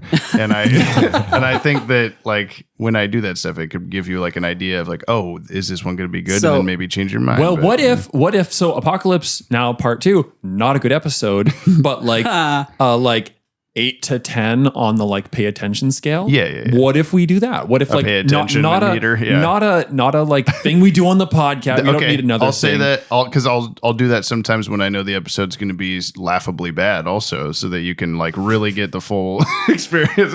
And what if we give it like I feel like even like a 1 to 10 is maybe too much. Maybe it's like a 1 to 5 or like a 1 to 3. Maybe I don't want to do that every time. No. Though I should just do it on ones where I know you should pay attention because I don't want to be like. No, this one's a 3. You don't really have to watch. It's like, no, you watch this no matter Well, what. I mean, we will be watching it, but like maybe one that like, no, okay, you have like a bit of a hall pass to like make fun of this one or make like tea while we're You watching. can riff on this one. Yeah. I mean, but it's something that like, so I want to leave that in your court for your discretion Sure. of like, if you can find out some way to give I'll go me like that this. Do a big wink, Uh-huh. and then you'll know what it means. You just say big wink at the beginning of the episode. Yeah. big guy, big daddy. Or what if you just Okay. what if you just like you just What? put your hands in your chest and just say daddy. I know who daddy is. I realized something we didn't do. What? Batman's usefulness. Oh my God, you're right. Wow. You didn't do it last time either. We didn't do it for the Joker's Million. How did we? Wow. You haven't done I've just been Batman's usefulness for a while. pasting it in somehow. No one's called us out on that. Thanks, Rob. Well, yeah. Let's do a three. What was 2 Batman episodes ago? Oh God. Apocalypse Now. It He was there. He was on the rooftops. Scarface. Oh yeah, Double Talk with Double Joe. Talk. Yeah. Good job. Batman's useful. No, we must have done Batman's usefulness. I in don't that. remember you guys doing that. Okay, what's I- Batman's usefulness in Double Talk? Remember, Fucking hell. I'll give him Pretty useful. Give him like 6. He got him a job. Yeah. Did all that stuff. I'll give Yeah. him 6 nightmare treasure chests out of 10. Because I'm remembering, I don't want to, I'm just going to go middle of the road. I'm just going to say 5 disappearing Muppets from a telephone booth. Perfect. Okay. Muppets become a man. And Rob wasn't there for that, so he doesn't get to do it. Batman's usefulness for Joker's Millions. I'll give him. Woof. Well, plus he didn't really do anything in that No, episode. He no, stopped the Joker very at the low. very end. So he got 2 25-cent lawyers out of I'm also going to give him 2 seals mugging a dude in a nightclub. He was mugging a guy at the Iceberg Seal? Lounge. Also seal? Don't hug me. 2, we forgot to talk about Nightwing stabbing a man in the back with a batarang out of We brought it in. We got it in there. Oh, Jamie. Good job. That's the wrong one. I did want to really quick before we do the growing pains Batman's usefulness. Yeah. 2 very quick keen moments of the episode I liked. Okay. When Robin gets real pissed and he whips out the first batarang, a green shimmer goes across it. Oh, yeah. Doesn't make any sense. Looks cool as hell. Hell yeah. Then the other thing was, I don't know if this is on purpose or a mistake, but when we It was on purpose. Well, hang on. When we see Clayface go like, make a girl out of my body, and she like morphs and her color fades in and she's like there and it looks really nice. Yeah. But then at the like frame that she is fully colored, like as soon as she's standing there fully colored, we cut to like the sky, lightning flashes, and then when it cuts to the next shot of Annie, it's fading back into Annie telling Tim the story. We see like one frame of her standing there in the tunnel fully formed before it fades into the shot of like coming back out of the flashback. Uh-huh. Again, I don't know if that's on purpose. It was very like oh my God, like a subliminal message type of thing. I feel like it could I don't be. know. It could go either way. yeah. I don't know. Yeah. I see what you mean. Yeah. Okay. Batman's usefulness for growing pains. He didn't really do much. It's more of a Robin's usefulness. He definitely, Yeah. but he saved Robin at the end. He saved Robin, would've but been fucked. Robin Or he would have, actually, no, maybe he would have just killed He Clayface. Yeah. wouldn't have been fucked because Annie absorbed back into Clayface. Hang on. Hang on a second. Wait, hang on. Yeah. One moment. Hang on a second. One moment, please. Where the hell is it? Oh my God. Hang on a second. There we go. Wow. That's it. Can you press that again for that whole sequence? Yeah, I was gonna. There we go. Thank you. Okay, so Batman's Keeping that all usefulness in, yeah. for growing pains. So he did kind of save Robin near the middle when he first encountered Clayface. And he figured out that's he true. figured But- out Daddy was Clayface. then he kind of disappeared and fucked off and didn't appear until the Yeah. end. So probably middle of the road. I do like the way he goes like, Robin, don't do this stuff. And Robin goes, I'm going to do this stuff, and runs away. And Batman goes, well, I can't. He's gonna do the stuff. Guess he's going to do that stuff. I can't do anything about it. I guess I'll go home. Well, I guess he does say that he has a tracker in his utility belt or whatever. Or Alfred says that, which I think we guessed a few episodes ago. Someone said, like, do you think Batman, or was it Joe maybe? I don't know. It was like, do you think Batman's tracking Robin? And you're like, oh, of course. Yeah, he absolutely And there it is. was. He knows where Nightwing is at all times. Yeah. That's what it was. He was where Nightwing is with Catwoman. He's just tracking everyone. Yeah. Alfred's got a fucking tracker on him. Yep. Surgically implanted to the back of their necks. Well, he left like 6 of Superman's spine or whatever. So, yeah. All right, so usefulness. Yeah. You guys want to go? I'm gonna Do you have a thing? I do. Okay. I'm gonna do 4 clay faces bouncing off the ground. Oh, and then- yeah. Oh yeah, becoming slightly wider. Yeah. Before you knew he was Clayface. I wonder and if that was a tell. yeah. It absolutely was. Oh. But he just goes boing. yeah, on the ground. Yeah. I want to freeze frame it when his face is just a little bit wider than it should be. So Yeah, I know. 4 springy big guys. Springy daddies. I'll give Batman a solid like 6.5. Well, okay. 6.5. I just had something. What was it? That we hadn't talked about. 6.5 4x4s that Robin throws at the motorcycle. We did talk guy. about that. I know, but I don't like remember what Brian said before. Anyway, Nice. I'm going to give him to be right in the middle. I was going to say 5, and you said 6.5. So I'm going to go 5.25. Yeah, okay. 5.25. Butlers being walked all over by a 13-year-old boy. No adult could do anything about the child. Not at all. He couldn't have just continued to drive with the child locks on. But Exactly. He's like, sorry, Master Tim, there are child locks on. You're screwed. I am actually 60 years older than you, and I'm not pulling the car over. It's that simple. Young man, do not make me turn this car around. Yeah. I do like that Robin went into the bus station. We made comments of like, nobody's like, who the Yeah. fuck's that guy? Security guard just escorts him out. It's like, Yeah. sorry, son, cosplay not. Yeah, Halloween's over, kid. He says, yeah. all right, what do we We go to got? the future now. Is that it? We're doing Yeah, the mail? We're done. We go to the future. When we come back from the future, we do push-ups again. Oh my God. Oh, we're doing that now or at the very, very end? Very last. I feel like I guess now. we can capstone it. We can Okay. end with the We'll do the push-ups last. yeah. Okay. Okay. Let's go to the Mail. future. Time. Future. Mail time. Mail time. Mail time. Here's the mail. It never fails. It makes me want to wag my tail. Should I, oh, sorry. When it comes, I want to wail. Batman's usefulness. Good save, buddy. All right. Good save. Now, I was liking comments before we started on the Podtower, and I saw that Mark Aquino's just says, I made a boo-boo, big old placeholder. And then I messaged him right before we started this and said, you have 5 minutes to paste your comment. And I haven't seen if he has replied yet. So when we get to that, I will see. Mark- I'll just refresh the page. But Mark's on like EST, so I don't know, man. that's kind of late. You know, we are recording a day earlier than normal, so I don't know. I guess in We're the not same responsible for this. listener, we were having a conversation pre-recording about how to be responsible with things. Like one of my mantras is like that I'm so fucking bad at, but I'm trying. Okay, is like my child is raising demons from hell in the living room. I'm just hearing, "Oh!" And while you're Maybe- trying to explain this, I'm like, oh God, Maybe now get the Jessica's with them. holy He's fine. water. Yeah, Jessica's with them. She knows the chants. She the knows rituals. a priest. It's Yeah. fine. So yeah, one of my mantras that I'm trying is don't put things down, put them away. Yeah. Don't put it down, put it away.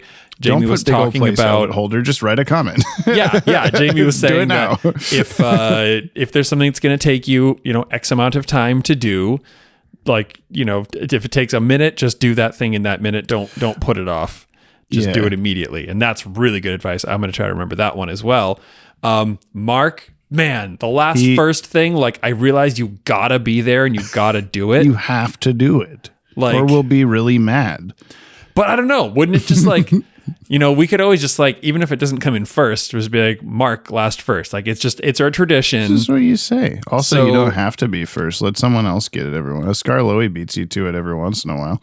I do see now that there's a message from him that says, got it in. And I said, good boy, back while you were talking. So whenever Well, we get to there, I'll refresh it. But anyway, if this is the mail, if you'd like to reach out to us like the fire hand at the end of the not Cat in the World's Claw, Finest. World's Finest, part 3. Look at me. Yeah, Wow. you know it. WF. What does that stand for? He'll never know the answer.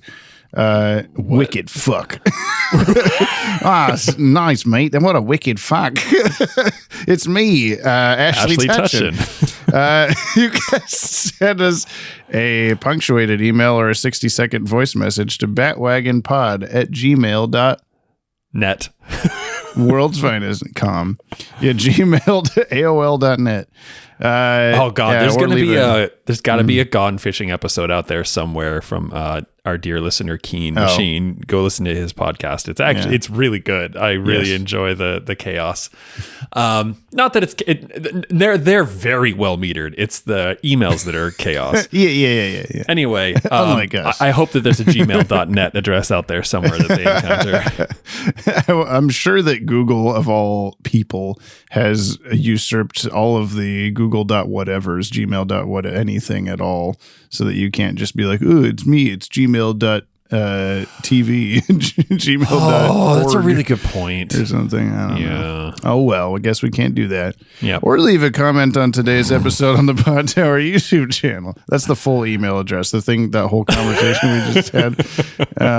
Please don't spoil anything past this episode for Brian. This comes from Super Beetle. Bonjour, jumpin' jillikers and boo earns. Bonjour. I was saying boo earns. France. Yeah, Gem France. That's Brian Knows France. Finally, we get a darker episode in the form of Growing Pains, or Batman unironically says, I know who Daddy is. I really like the emotional core of Tim and Annie and how it's mostly platonic. Also, Gordon thinking Babs has eased into a normal life, followed by Bruce's actually face was priceless. Thanks for the excellent pod. As always, stay yoppier than Batman's huge, low-hanging chest. There's another weird Studio Ghibli Batman detail. He just has like a big line where his like rib cage is or whatever. Like it's normal on Superman, but when I see it on Batman, it's like, no, that's not how Batman doesn't have a line. That's Come on, not how Batman drawn.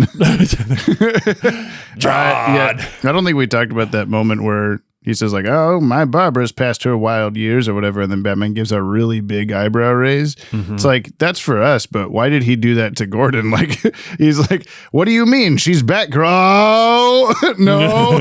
Like, he doesn't know what to do.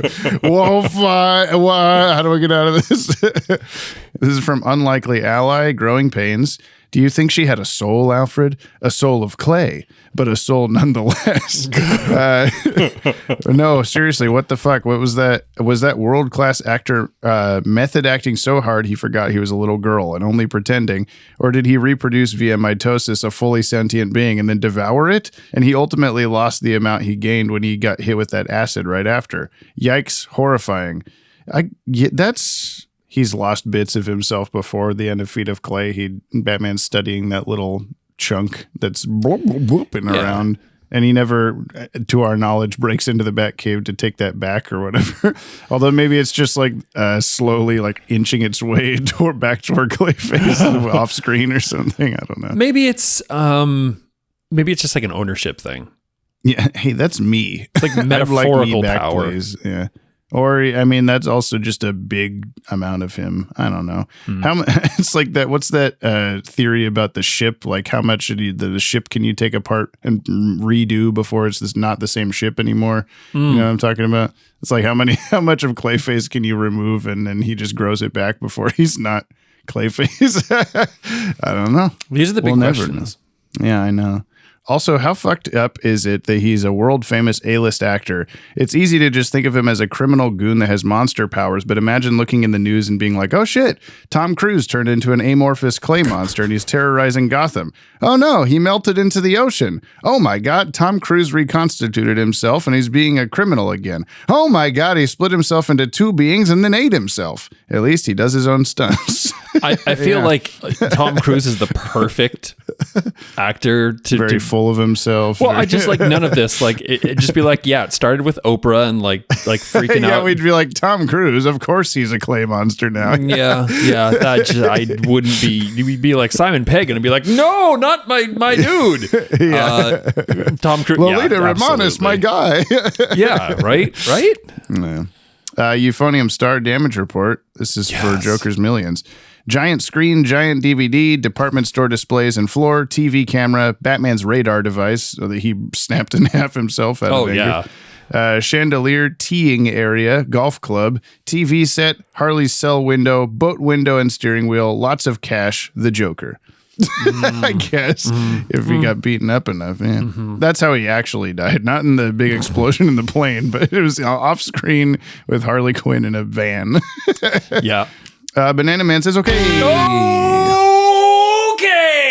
That means it was a good episode. It was a good episode. Dylan Pollock. Despite my dismay, I am still just a girl made from clay. It's time for the Lost of the Week from Dylan Pollock on Growing Pains, or how many turrets have gained sentience with no memory what they were a part of. So, where was Robin during Joker's Millions? And oh my god, that's the voice of Helga Pataki. Here we go. Also, Alfred says he's right. You do treat him like a child. And Alfred, that's because he is one. Maybe you've gotten too used to this, Alfred. Also, not to be that guy, but wouldn't Annie have gotten wet at some point and realized she wasn't a normal human? And I feel really badly for Annie. You know, this is terribly sad. But this is one of my least favorite tropes in anything generally in horror. It happens when someone sacrifices themselves so the other person can run away, and then they just stand there and watch what has happened. And it's like, well, my sacrifice is meaningless now. Anyway, here's something meaningless. The question of the week. His favorite part. If you could have another job instantly, what job would you want? Oh my god. Whoa. I don't know. God, Dylan gets some freaking hard cuts. I've kind of always this is not too far off from my actual job, but I've wanted to work at a movie theater for a long time, like to actually like run the shit and see how everything actually works up there. Cause I have a vague idea, but I've never actually like physically, personally loaded the machine and all that kind of stuff. And I know a lot of you want to work on one that's like film. Yeah. Got it. Yeah. I have a friend that used to do that. If you need to ask questions or whatever. Well, I mean, live vicariously. That like dream or whatever dropped off quickly when we moved back to town here, and I went to try and get a job at the 3 theaters, and I was extremely overqualified for any of them. So I did that. I was like, oh, come on, but I like movies, please, or whatever. But it makes sense to hire like 16-year-old random guy or whatever to minimum popcorn. wage, baby. Yeah. I would, okay, like weird, weird take. You know the GeoGuessr guy? He's like, no. It's just like, this tree, and the dude's like, you can look and tell where you are. Yeah. That, because it's something that as like, a job. If we're just talking about like random jobs, that I love that. And a few times I've played detective on Google Maps and like found out some really weird stuff and like really cool stuff. And like I've like located pictures that like, my dad had taken back in like the 70s or whatever. That's cool. And like, this was right here. Yeah. I'm like, oh, cool. Like kind of like walking through his footsteps, but like, from a satellite. From a car that was driving on that street at some point. Yeah. Yeah. And just times where like someone like films a YouTube video somewhere and I'm like, where is that? Okay. Like I don't have any context. Like I know it's like, this is America, probably somewhere in the Midwest. And then you just sort of like find it. And it's really, I don't know, it's a really cool like puzzle challenge thing. And if I could, So if you someone would want pay to me- be, you'd want to be like a Google Maps detective. CIA version of that or something. I guess so. How do you get paid to do that? I don't know. I guess you just be famous on TikTok enough, and you'll get the residuals. Yeah. So I mean, Dylan didn't say like realistic job, but like all right, that. all right. I want to be a bird. Oh, you didn't say it had to be realist. This is from Legacy Michael Allen, Yopton's log number 68. Yopton's log number 68. The opening hour of this day was met with a new sound, a new song that went out to the elusive land of Big Bus, Oregon. This put a new pep in my pegged step for this leg of the journey. As such, I elected to allow the quartermaster to take the reins whilst I read a column of my favorite paper, Jump on the Mechanic Wagon. The issue they tackled during my reading focused on a new villain, the Magaziner. There was some commentary on how adding to the end of any appliance or item would name an Earl the Illustrated Series villain, though I disagree. I believe that is more so how you make that item sound like it was being described by the Krusty Krab ownerer. I put the column down, and in front of my eyes I saw a strange human-shaped plant with a gross turkey baster by its foot. Ew, sloth juice. This was not made more appetizing by the sight of an angry mummy drowning in gooey Baja Blast. I think I will retire for the day and continue to let the quartermaster deal with the voyage today before some crock throws a rock at me. A big rock. Damn, you lost us on the turkey baster. I wish I could remember what the fuck that is. That Turkey sounds baster, great, I can't remember. The sloth was what bad guy? Yeah. That was the cactus poison ivy people. Yeah. Where that was the big sloth. Yeah. I like can see them but couldn't place it. Thank you for that. Thank you. What's the sloth took my dick? Turkey baster. What was the turkey baster? Damn. I don't know. We'll never know. Yeah. Because he seems to have moved past it in his voyage. So, oh well. LexCorp cares favor request from LexCorp. Pretty please. Oh, God. Voicemail for Matt Hagen. Hey there, Jack Dempsey and Bluehead Chubb, both fish.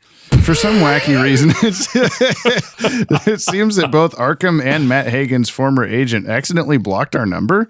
Anywho, if you could get this over to him, I'd call us even for all the times we let a loss in the Balderarchy slide.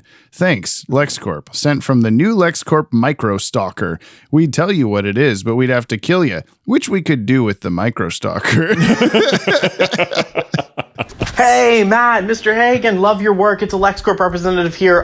We met when you were like a pile of garbage or like mud or something. I'm not going back and listening. But anyways, the important thing is we heard over here that you can create separate sentient children from yourself. And needless to say, at LexCorp, we are interested.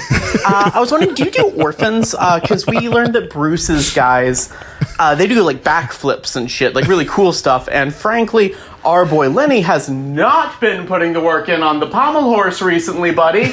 Yeah, get back in that gym. Anyways, just between you and me, I don't think Lenny the LexCorp orphan is gonna pan out. So I was wondering, could you just like, I don't know, like whip up a few kids, talk about like how cool Lex is, how cool LexCorp is, keeping a corporate tax rate nice and low, you know, stuff that really appeals to the children. I'm not saying like Oscar nomination, but I'm not like not saying Oscar nomination. Anyways, reach out to me, a lot of exciting ideas. Bye. Good partnership for sure, yeah. LexCorp's take on the world is becoming one of my favorites. Yeah. Pablo oh God, you've given me it before, I think, but I Figuera, I don't know. I'm so sorry. Okay, hello, Gizlet and Beef Curtains. Okay, you no longer have to apologize for the mispronunciation of the last name. Continue. So it finally happened. After about a year and a half, I'm finally caught up. It's kind of sad not having a seamless, like a regular rate. Oh yeah, pace. A year and a half. Yeah. Kind of sad not having a seemingly endless number of podcasts to look forward to now. I'm actually one of those fabled children of the 90s that you talk about in your intro. I'm even a couple years older than Brian. I've gone from that's impossible. What? I've gone from obsessively setting my VCR to owning the DVDs and then the Blu-rays and now owning the glorious 4K UHD of Mask of the Phantasm. So it's pretty awesome to hear people passionately talk about something which has been such a huge part of my life. James, I wrote this myself. I truly appreciate your vast knowledge, sense of humor, and attention to detail, especially in your YouTube videos. The yellow batsuit one is the stuff of legend. And Brian, I appreciate your virginal take on things which can be quite technical and sometimes the complete opposite of mine. Yes, I'm also your one conservative listener. And don't worry, my love of these characters and stories trumps any eye-rolling moments of annoyance with your jabs and rants. The only time you truly lost me was when you said you couldn't watch Primal because of your vegan tendencies or something. That was that Gendy Tartakovsky caveman show. That was I would consider, I don't know, man, it was just so hardcore. You don't have to eat the cartoon. You can just look at it. I understand. It's the animals getting hurt thing that gets me. They're not dogs. It's not Futurama. It's like the opposite. Mammoth of Futurama. no, it was a Tyrannosaurus Rex. Oh, I haven't seen it at all. So God, it was just so brutal.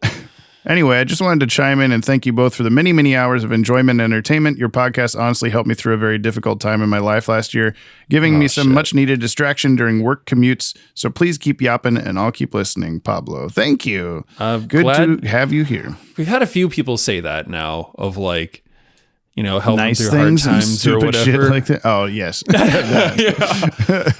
And it always like, oh God, it's such a, I'm so happy. I'm so happy that we can like be there for people in whatever way. It always feels so responsibility on your shoulders or something. No, like I'm so pleased to be there. I guess it makes me feel bad because I'm not like the me right now is not like actively helping out people. Oh, sure. It's like you just have to be. You are technically. You just don't know it. Yeah. Well, I'm glad we were able to be there for you, and thank you for being so cool and just like seeing past politics, which I think something people are having a really hard time doing these days. So I got a funny story for you when we're done recording. But anyway, can we just admit that the presidential debate is like the worst thing ever on both sides? Can we get a do-over on candidates? It's embarrassing for everybody. I think so. Ryan Hip, great segue. Ryan's Reckoning Part 0. You just know that Annie would have stayed if Tim's noggin resembled that piece of sporting equipment used during the Super Bowl. I don't know, some kind of pigskin cranium or something. Yeah, that's it. You get it, Brian? No. Football head. Hey, Arnold. Oh, God damn it. It's my favorite, probably, across all of Batman. It is Family Ties. It and Harley's Holiday are the ones that are always fighting for that top spot, which, by the way, if you want my thoughts on Harley's Holiday, go check out Channel KRT podcast I was on to talk about it. We did it over a year before Bat-Wagon did. Yes, we did. Oh, well, good for you. But it's interesting to me that, James' favorite episode is a Robin episode, and mine is the best Robin episode. Funny how that works. I mean, I don't know how to not make this just a late Mr. Kent style. Oh, it's just so fucking good, but like it really is. Mm-hmm. Means a lot to me. It like solidified like Tim Drake being my favorite character, and just brilliant, moving, heartbreaking script, and having Ghibli help out on the animation. I said it that way. Very special. And like late Mr. Kent, I guess I just have a thing for episodes where the endings leave you going, damn. Yeah. Brian did say that, I'm pretty sure. He says that on the ones that make sense to say that. I think that's my girlfriend and I have been like trading off movies like back and forth. And we literally have a Google Doc. Watched it, check it off the list, whatever. And we keep like some of our favorite ones that we're like, oh, do you want to watch this one? It's so good. And we've had that like warning of like, well, this one has like a kind of a sad ending or whatever. Like it's a really heavy. You want to watch La La Land? movie. It's really uplifting. Honestly, I do love La La Land. Yeah, I do too. I saw it multiple times at theater. Yeah, I accidentally have like 2 or 3 copies of it on Blu-ray. But there is something to it, like, right? Like even though it's not like a happy ending, like somehow it's, I think Batman even says that at the end. He's like, "There's not always a happy ending," or whatever. He says that to Robin. Yeah, and it's poignant. So good on you, Ryan. When Jack Turpin died in the last 5 minutes, that was the good part. Not because he died. Oh, God, get out of this, James. Legacy, Michael Allen also sent over a Batman's usefulness submission sound. So far, we've had one from Dr. Derp. Batman's usefulness. How useful is he? And which I think is supposed to be the Batman theme, but it's a little off. And then we have one from Ryan Hipp. It's Batman's usefulness, baby boo. There you go. Which I love that it just ends with, there you go. It sounds like SpongeBob going, hi, how are you? But this is from Michael Allen's take. What did Batman do? Did he get a 10 or only a 2? I really gotta know, tell me now, what is Batman's usefulness? Wow. There's a lot of effort put into that. Okay, so are we just gonna like rotate through, and how do we remember? The thing is, like, there's been so many for this one, and we never asked for one for this one, that I feel like it's like we rotate / only sometimes play one when we remember to. Like, it's not as like, oh, I gotta do the thing as the other ones. Not so hard and fast, but Yeah. we got submissions. Thank you. I'll put it on the board for when we do the rotations. Listener, you have made the board. True score. Growing pains or flowing mud stains. Bring it, Brody. Hey, it's Brittany and bitch. Why am I bitch? I'll take it's Brittany. I feel like I've been bitch twice. Like, because you're bitch. I just want to come right out and say it. This has and always will be in my top 5 BTAS episodes. It strays away from Batman and focuses on Tim and how he deals with being Robin at such a young age so well, while also still being a Batman episode. It was also very refreshing to see Clayface go back to Arkham instead of die for like the 4th time. Just excellent. Yeah, We didn't mention, I don't think, on the podcast how at the end we see him being wheeled into that truck in like a tank of liquid. I think we talked about that, didn't we?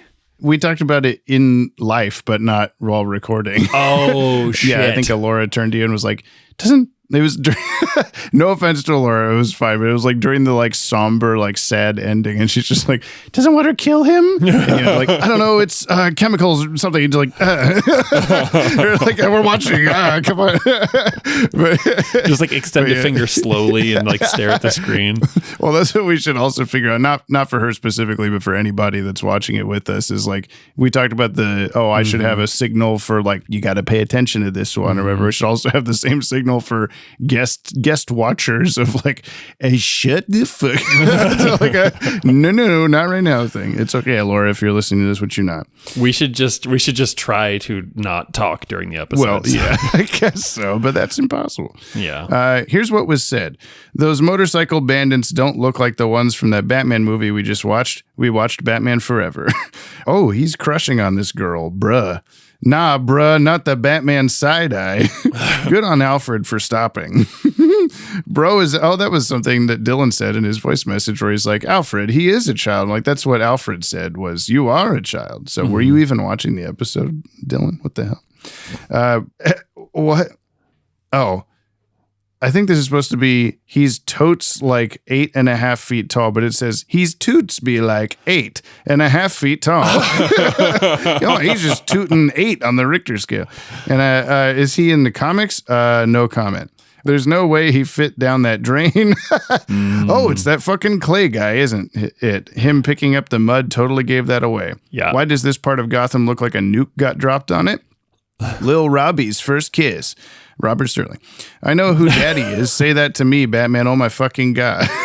Yeah, Clayface, I knew it. Clayface, my greatest weakness is karate chops, apparently. Till next week, hope you enjoy the movie you've already watched. Ta-ta, Brody sent on my iPhone. Switched it up on you, nerds. Oh, shit.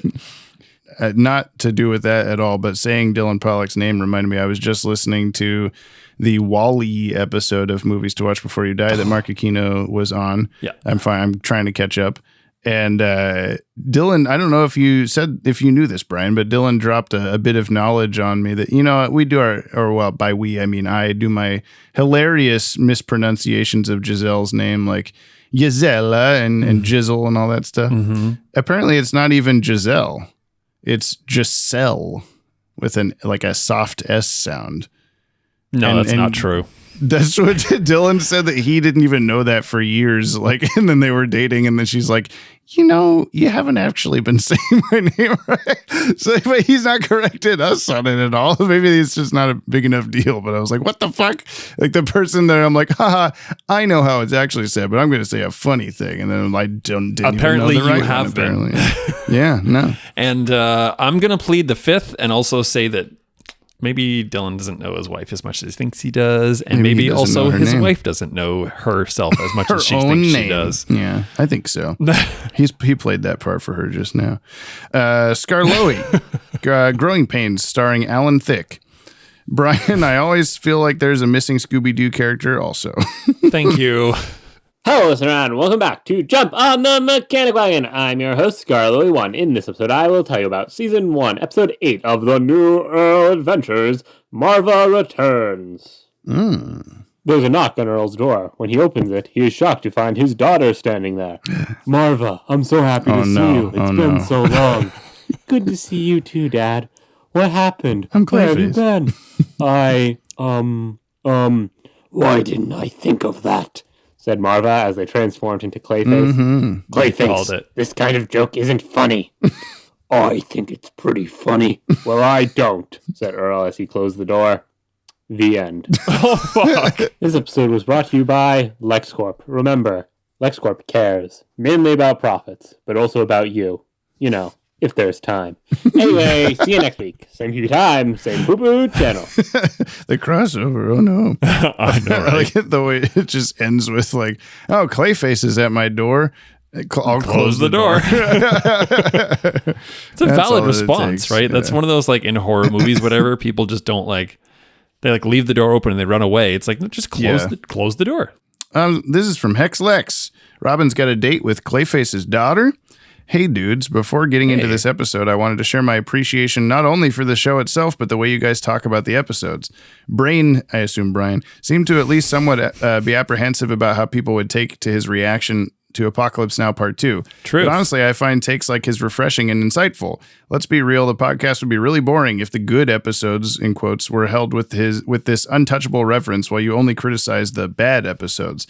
In fact, I've always like believed that nothing, yeah, of course, nothing you want to see grow is immune to constructive criticism, and it's often those who love something most that are most apt to criticize it. Yeah, that's me in a nutshell. That said, this is one of the good episodes, so you better only have good things to say. All jokes aside, this one really is up there, one of my favorite TNBA episodes. It hit me like a truck when I was a kid, but nostalgia aside, I do think it still has a lot of impact. Like a truck. From the child yeah, like a truck hitting you. From the child runaway drama angle presented in the beginning to the body horror ending, there's probably some correlation between seeing this episode as a 10-year-old and The Thing going on to be one of my favorite movies. I also really like how much we got to see of Tim Drake's character in this one. I feel like this is the episode where I subconsciously accept him as Robin and not the kid tagging along with Batman. Ooh. Any but, thanks as always for taking the time to read this, and stay Yoppie. Hex, not Lex. Thank you. Mm-hmm. Kevin Delacre, our new Clayface is a little girl and also the same Clayface. Hey Bob and Job, biblical pronunciation. On a purely technical level, this is an incredible episode. There's so much atmosphere and expression in the animation. I feel like TMS did a great job of scaling the action to Robin and Annie's size, so Clayface seems like that much more of this monstrous looming threat. Yeah. By TMS, he means Studio Ghibli. It's all really gripping start to finish, top down. That said, I'm not totally sure whether the episode does this concept justice. It feels like more weird than satisfying as a story. Since Annie's true nature is a twist toward the end, we aren't invited to consider Clayface as a person like in Feet of Clay or even Mudslide. If we're going off those episodes, we know he's someone obsessed with how other people perceive him. He becomes Clayface because he can't stand to be seen as anything other than a handsome leading man and turns to crime to keep up his appearance, like Tom Cruise. When he becomes Clayface, he adopts the identity of being a big hulking monster, but that isn't who he is on the inside either. So that's written there. It's so weird. So the idea that he divided himself into pieces, and then one of those pieces took on a life of her own, should be informed by who he is as a person, what part of Clayface that Annie represents, versus what part of him is this big scary monster man. It should be, I think you kind of brought this kind of thing up, Brian, during the episode. It should be this internal battle made external. Clayface's malice and violence and anger toward the world, hunting down his compassion and his desire to be loved and accepted.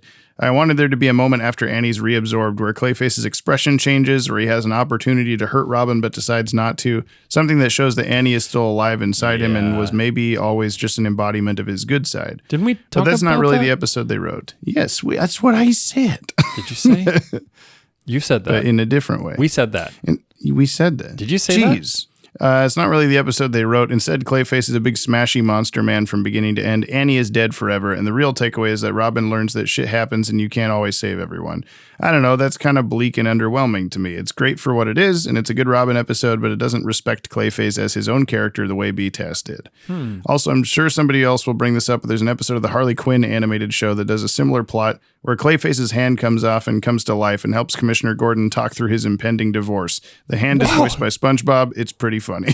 What? It's a good episode. I think you would. I've been debating it, like whether we do it for this or just in general, but I think you would enjoy the Harley Quinn cartoon. It's like R-rated. It's got a bunch of situational comedy and such. Hell yeah. It's good. And Clayface is like a very theatrical. Hello, what is he? Who's he voiced? He's voiced by Alan Tudyk. What? And he's very theatrical and trying to get everyone to pay attention to him all the time. Yeah. Is it like comedy Alan Tudyk, Yeah. or is it Yeah. like drama actor Alan Tudyk? Because I don't know how I feel Comedy. about comedy stuff. No? Because he's a little. I mean, I think he's an amazing actor, but like I like Clayface, and I don't know how I feel. About that. Well, no. I mean, you have to go into it knowing everybody's played for laughs pretty much. So, but I don't know. Okay. Jordan Newman, GCN Musical Minute, Growing Pains. Here it is. You're listening to GCN Gotham City News with Jack Ryder. Jack Ryder. Tonight's top story, Batman and Robin apparently had an altercation with Clayface that, according to insider reports, involved Clayface briefly creating a sentient extension of himself in the shape of a little girl with her own free will, who then died. Oh, Jesus. Gotham, we see a lot of dark stuff here, but oh, Jesus. Jesus. Now we're to the music.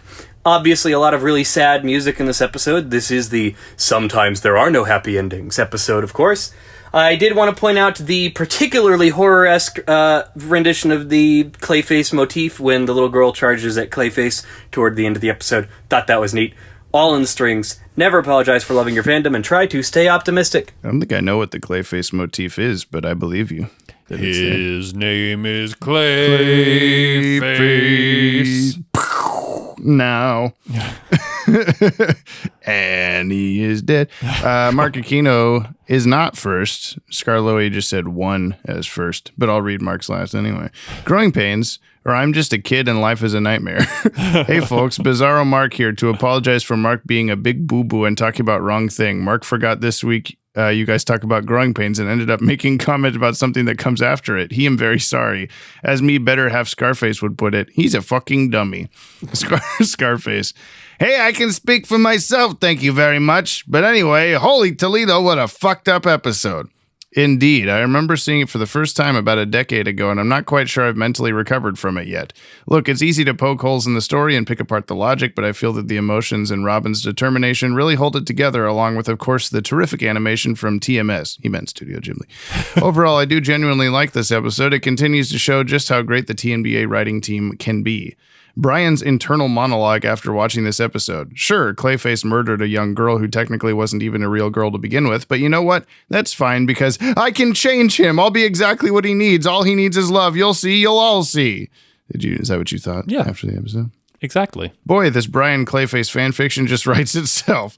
Boss Biggest Spirit Hugs is the #1 podcast host in this here multiverse of ours, Joey Chestnut and Bakugan. Praise to our Lord and Savior Dylan Pollock. Keep up the great work on your own podcast. Remember to tell Gabbis she rules. Likewise to all his loyal disciples, all the names.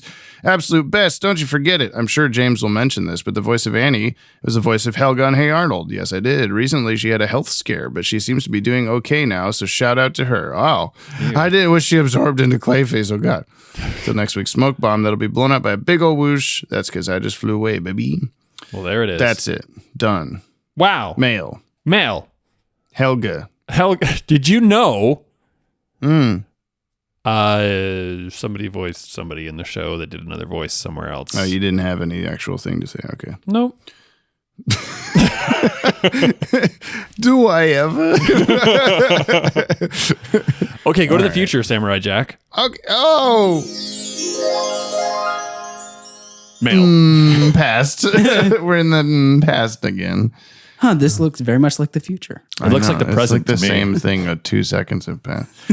Our next podcast episode is a movie. Okay, James, before you say anything, can we have Brian try and guess anything about this movie? Because the title before I is say a the complete title. tell. Yeah, it's just the title is complete Yeah. tell. So I asked you a couple episodes ago. I said, like, when I say, so and so countdown to our next movie, what's in your head? You had nothing. Just first thing that comes to mind. That's bullshit. Do you just do it? Who's the main hero of the movie? It's not going to be Batman or Robin. Wrong. I mean, really? Okay, I won't say anything. I'm not going to be your fucking puppet. Okay, No, I'm I'm gonna not tell you going to this. say anything. Fuck you guys. Okay, I'm I'm going to go do more push-ups than the rest of you combined. Can I say it to him? The title? Okay, but you don't get to say anything else about it. I'm just going to say the title. Oh, now, the full title? The full title. That you can read right here on the document at the bottom? That's what you were going to say? Okay. So the name of the next movie is Batman and Mr. Freeze, SubZero. Oh. Yeah. Kind of an odd title. Yes. I'm very concerned. Very concerned. Yes. Really? Yes. Why wouldn't I be? Okay, so now that you know the title, Mr. what Freeze. is going to happen? Mr. Freeze starts off way high, and then he's gotten progressively worse and worse and worse and worse. Okay, but And I don't know if I want 90 minutes. You say this, but the last time you saw him was, I mean, arguably the worst of all the episodes. But I mean, this is a and then big he movie. goes P-tier Griffin. And it'll be better. But no, this is a full movie. I mean, last movie was that has a chance to be 90 minutes of bullshit. And I will tell the listener. I'm not going to tell Brian anything else about this movie until the start of next podcast episode, because there's a little bit of a caveat to the film. But I will tell the listener that, unfortunately, at the time of this recording, 1:00 p.m. Oh, fucking weird! Wow, look at that, man. 100 o'clock. 100 o'clock. This is not available for free on, or not, well, free, but like it's not on a streaming service. It's not on Max. It's not on Netflix like it was used to on be. Max for a short period. For a and then while. it was taken off. Wow. It is currently available on Apple TV, Amazon Prime, and YouTube for $3.99. So I apologize to anybody that doesn't own this physically. Is there no like Tubi or anything? No. I'm not. I mean, okay. There are other ways, but if you own the film, I commend it. I commend it. Pirate everything. Fuck everyone else. But yeah, don't, if you have the movie physically, of course, that's the easiest way, which I do many times over. But VHS, DVD, Blu-ray, Blu-ray again. Are we gonna watch it on the VHS? No. Damn it! Although I did almost bring my steel VHS and my VCR so that we could watch that. There wasn't gonna be enough time. It's steel in a steel case. No, it's not. Damn it! I know. That was a wasted opportunity. I know. Well, Steelbook Steel. So we have 25 push-ups left to do. We sure do. But I do want to take a moment to thank Bob. Thanks for being here, dude. Do you remember my name? How can we forget? Been Bob Stirling. Bob Stirling. It's been Bob Stirling.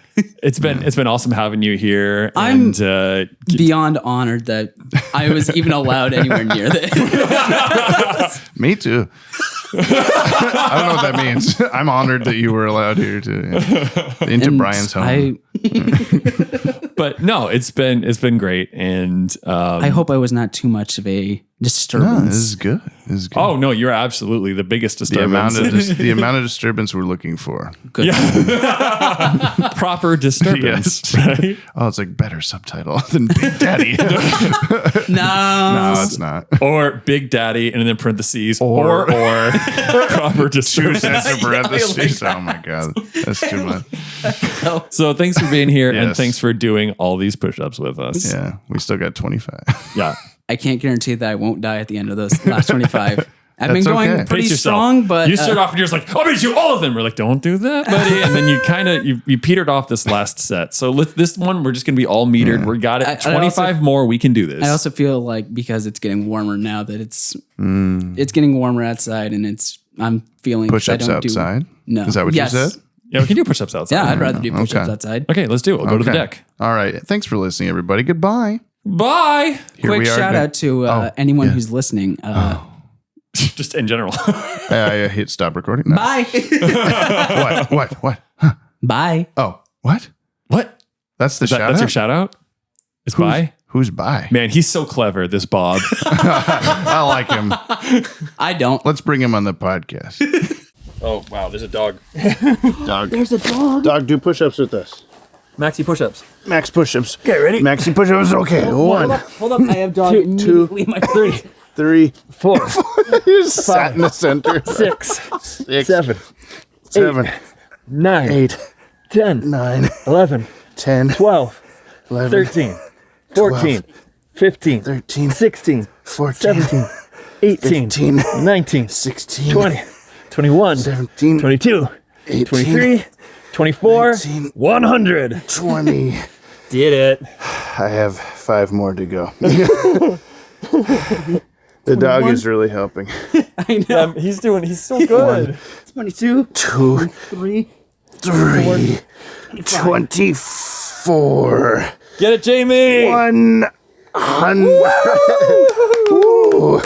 glad I did these 100 with Thank you you, guys. Justin. Thanks, Justin. Thank that was a good challenge. Don't for ever us do it again all. unless you're going to do the 1500. Do it. No, don't. He'll fucking do it. Make him suffer. You might consider this growing pains. Sometimes there are no happy endings. We'll book them on the robberies and B&E, right? Anything else? Yeah. Murder.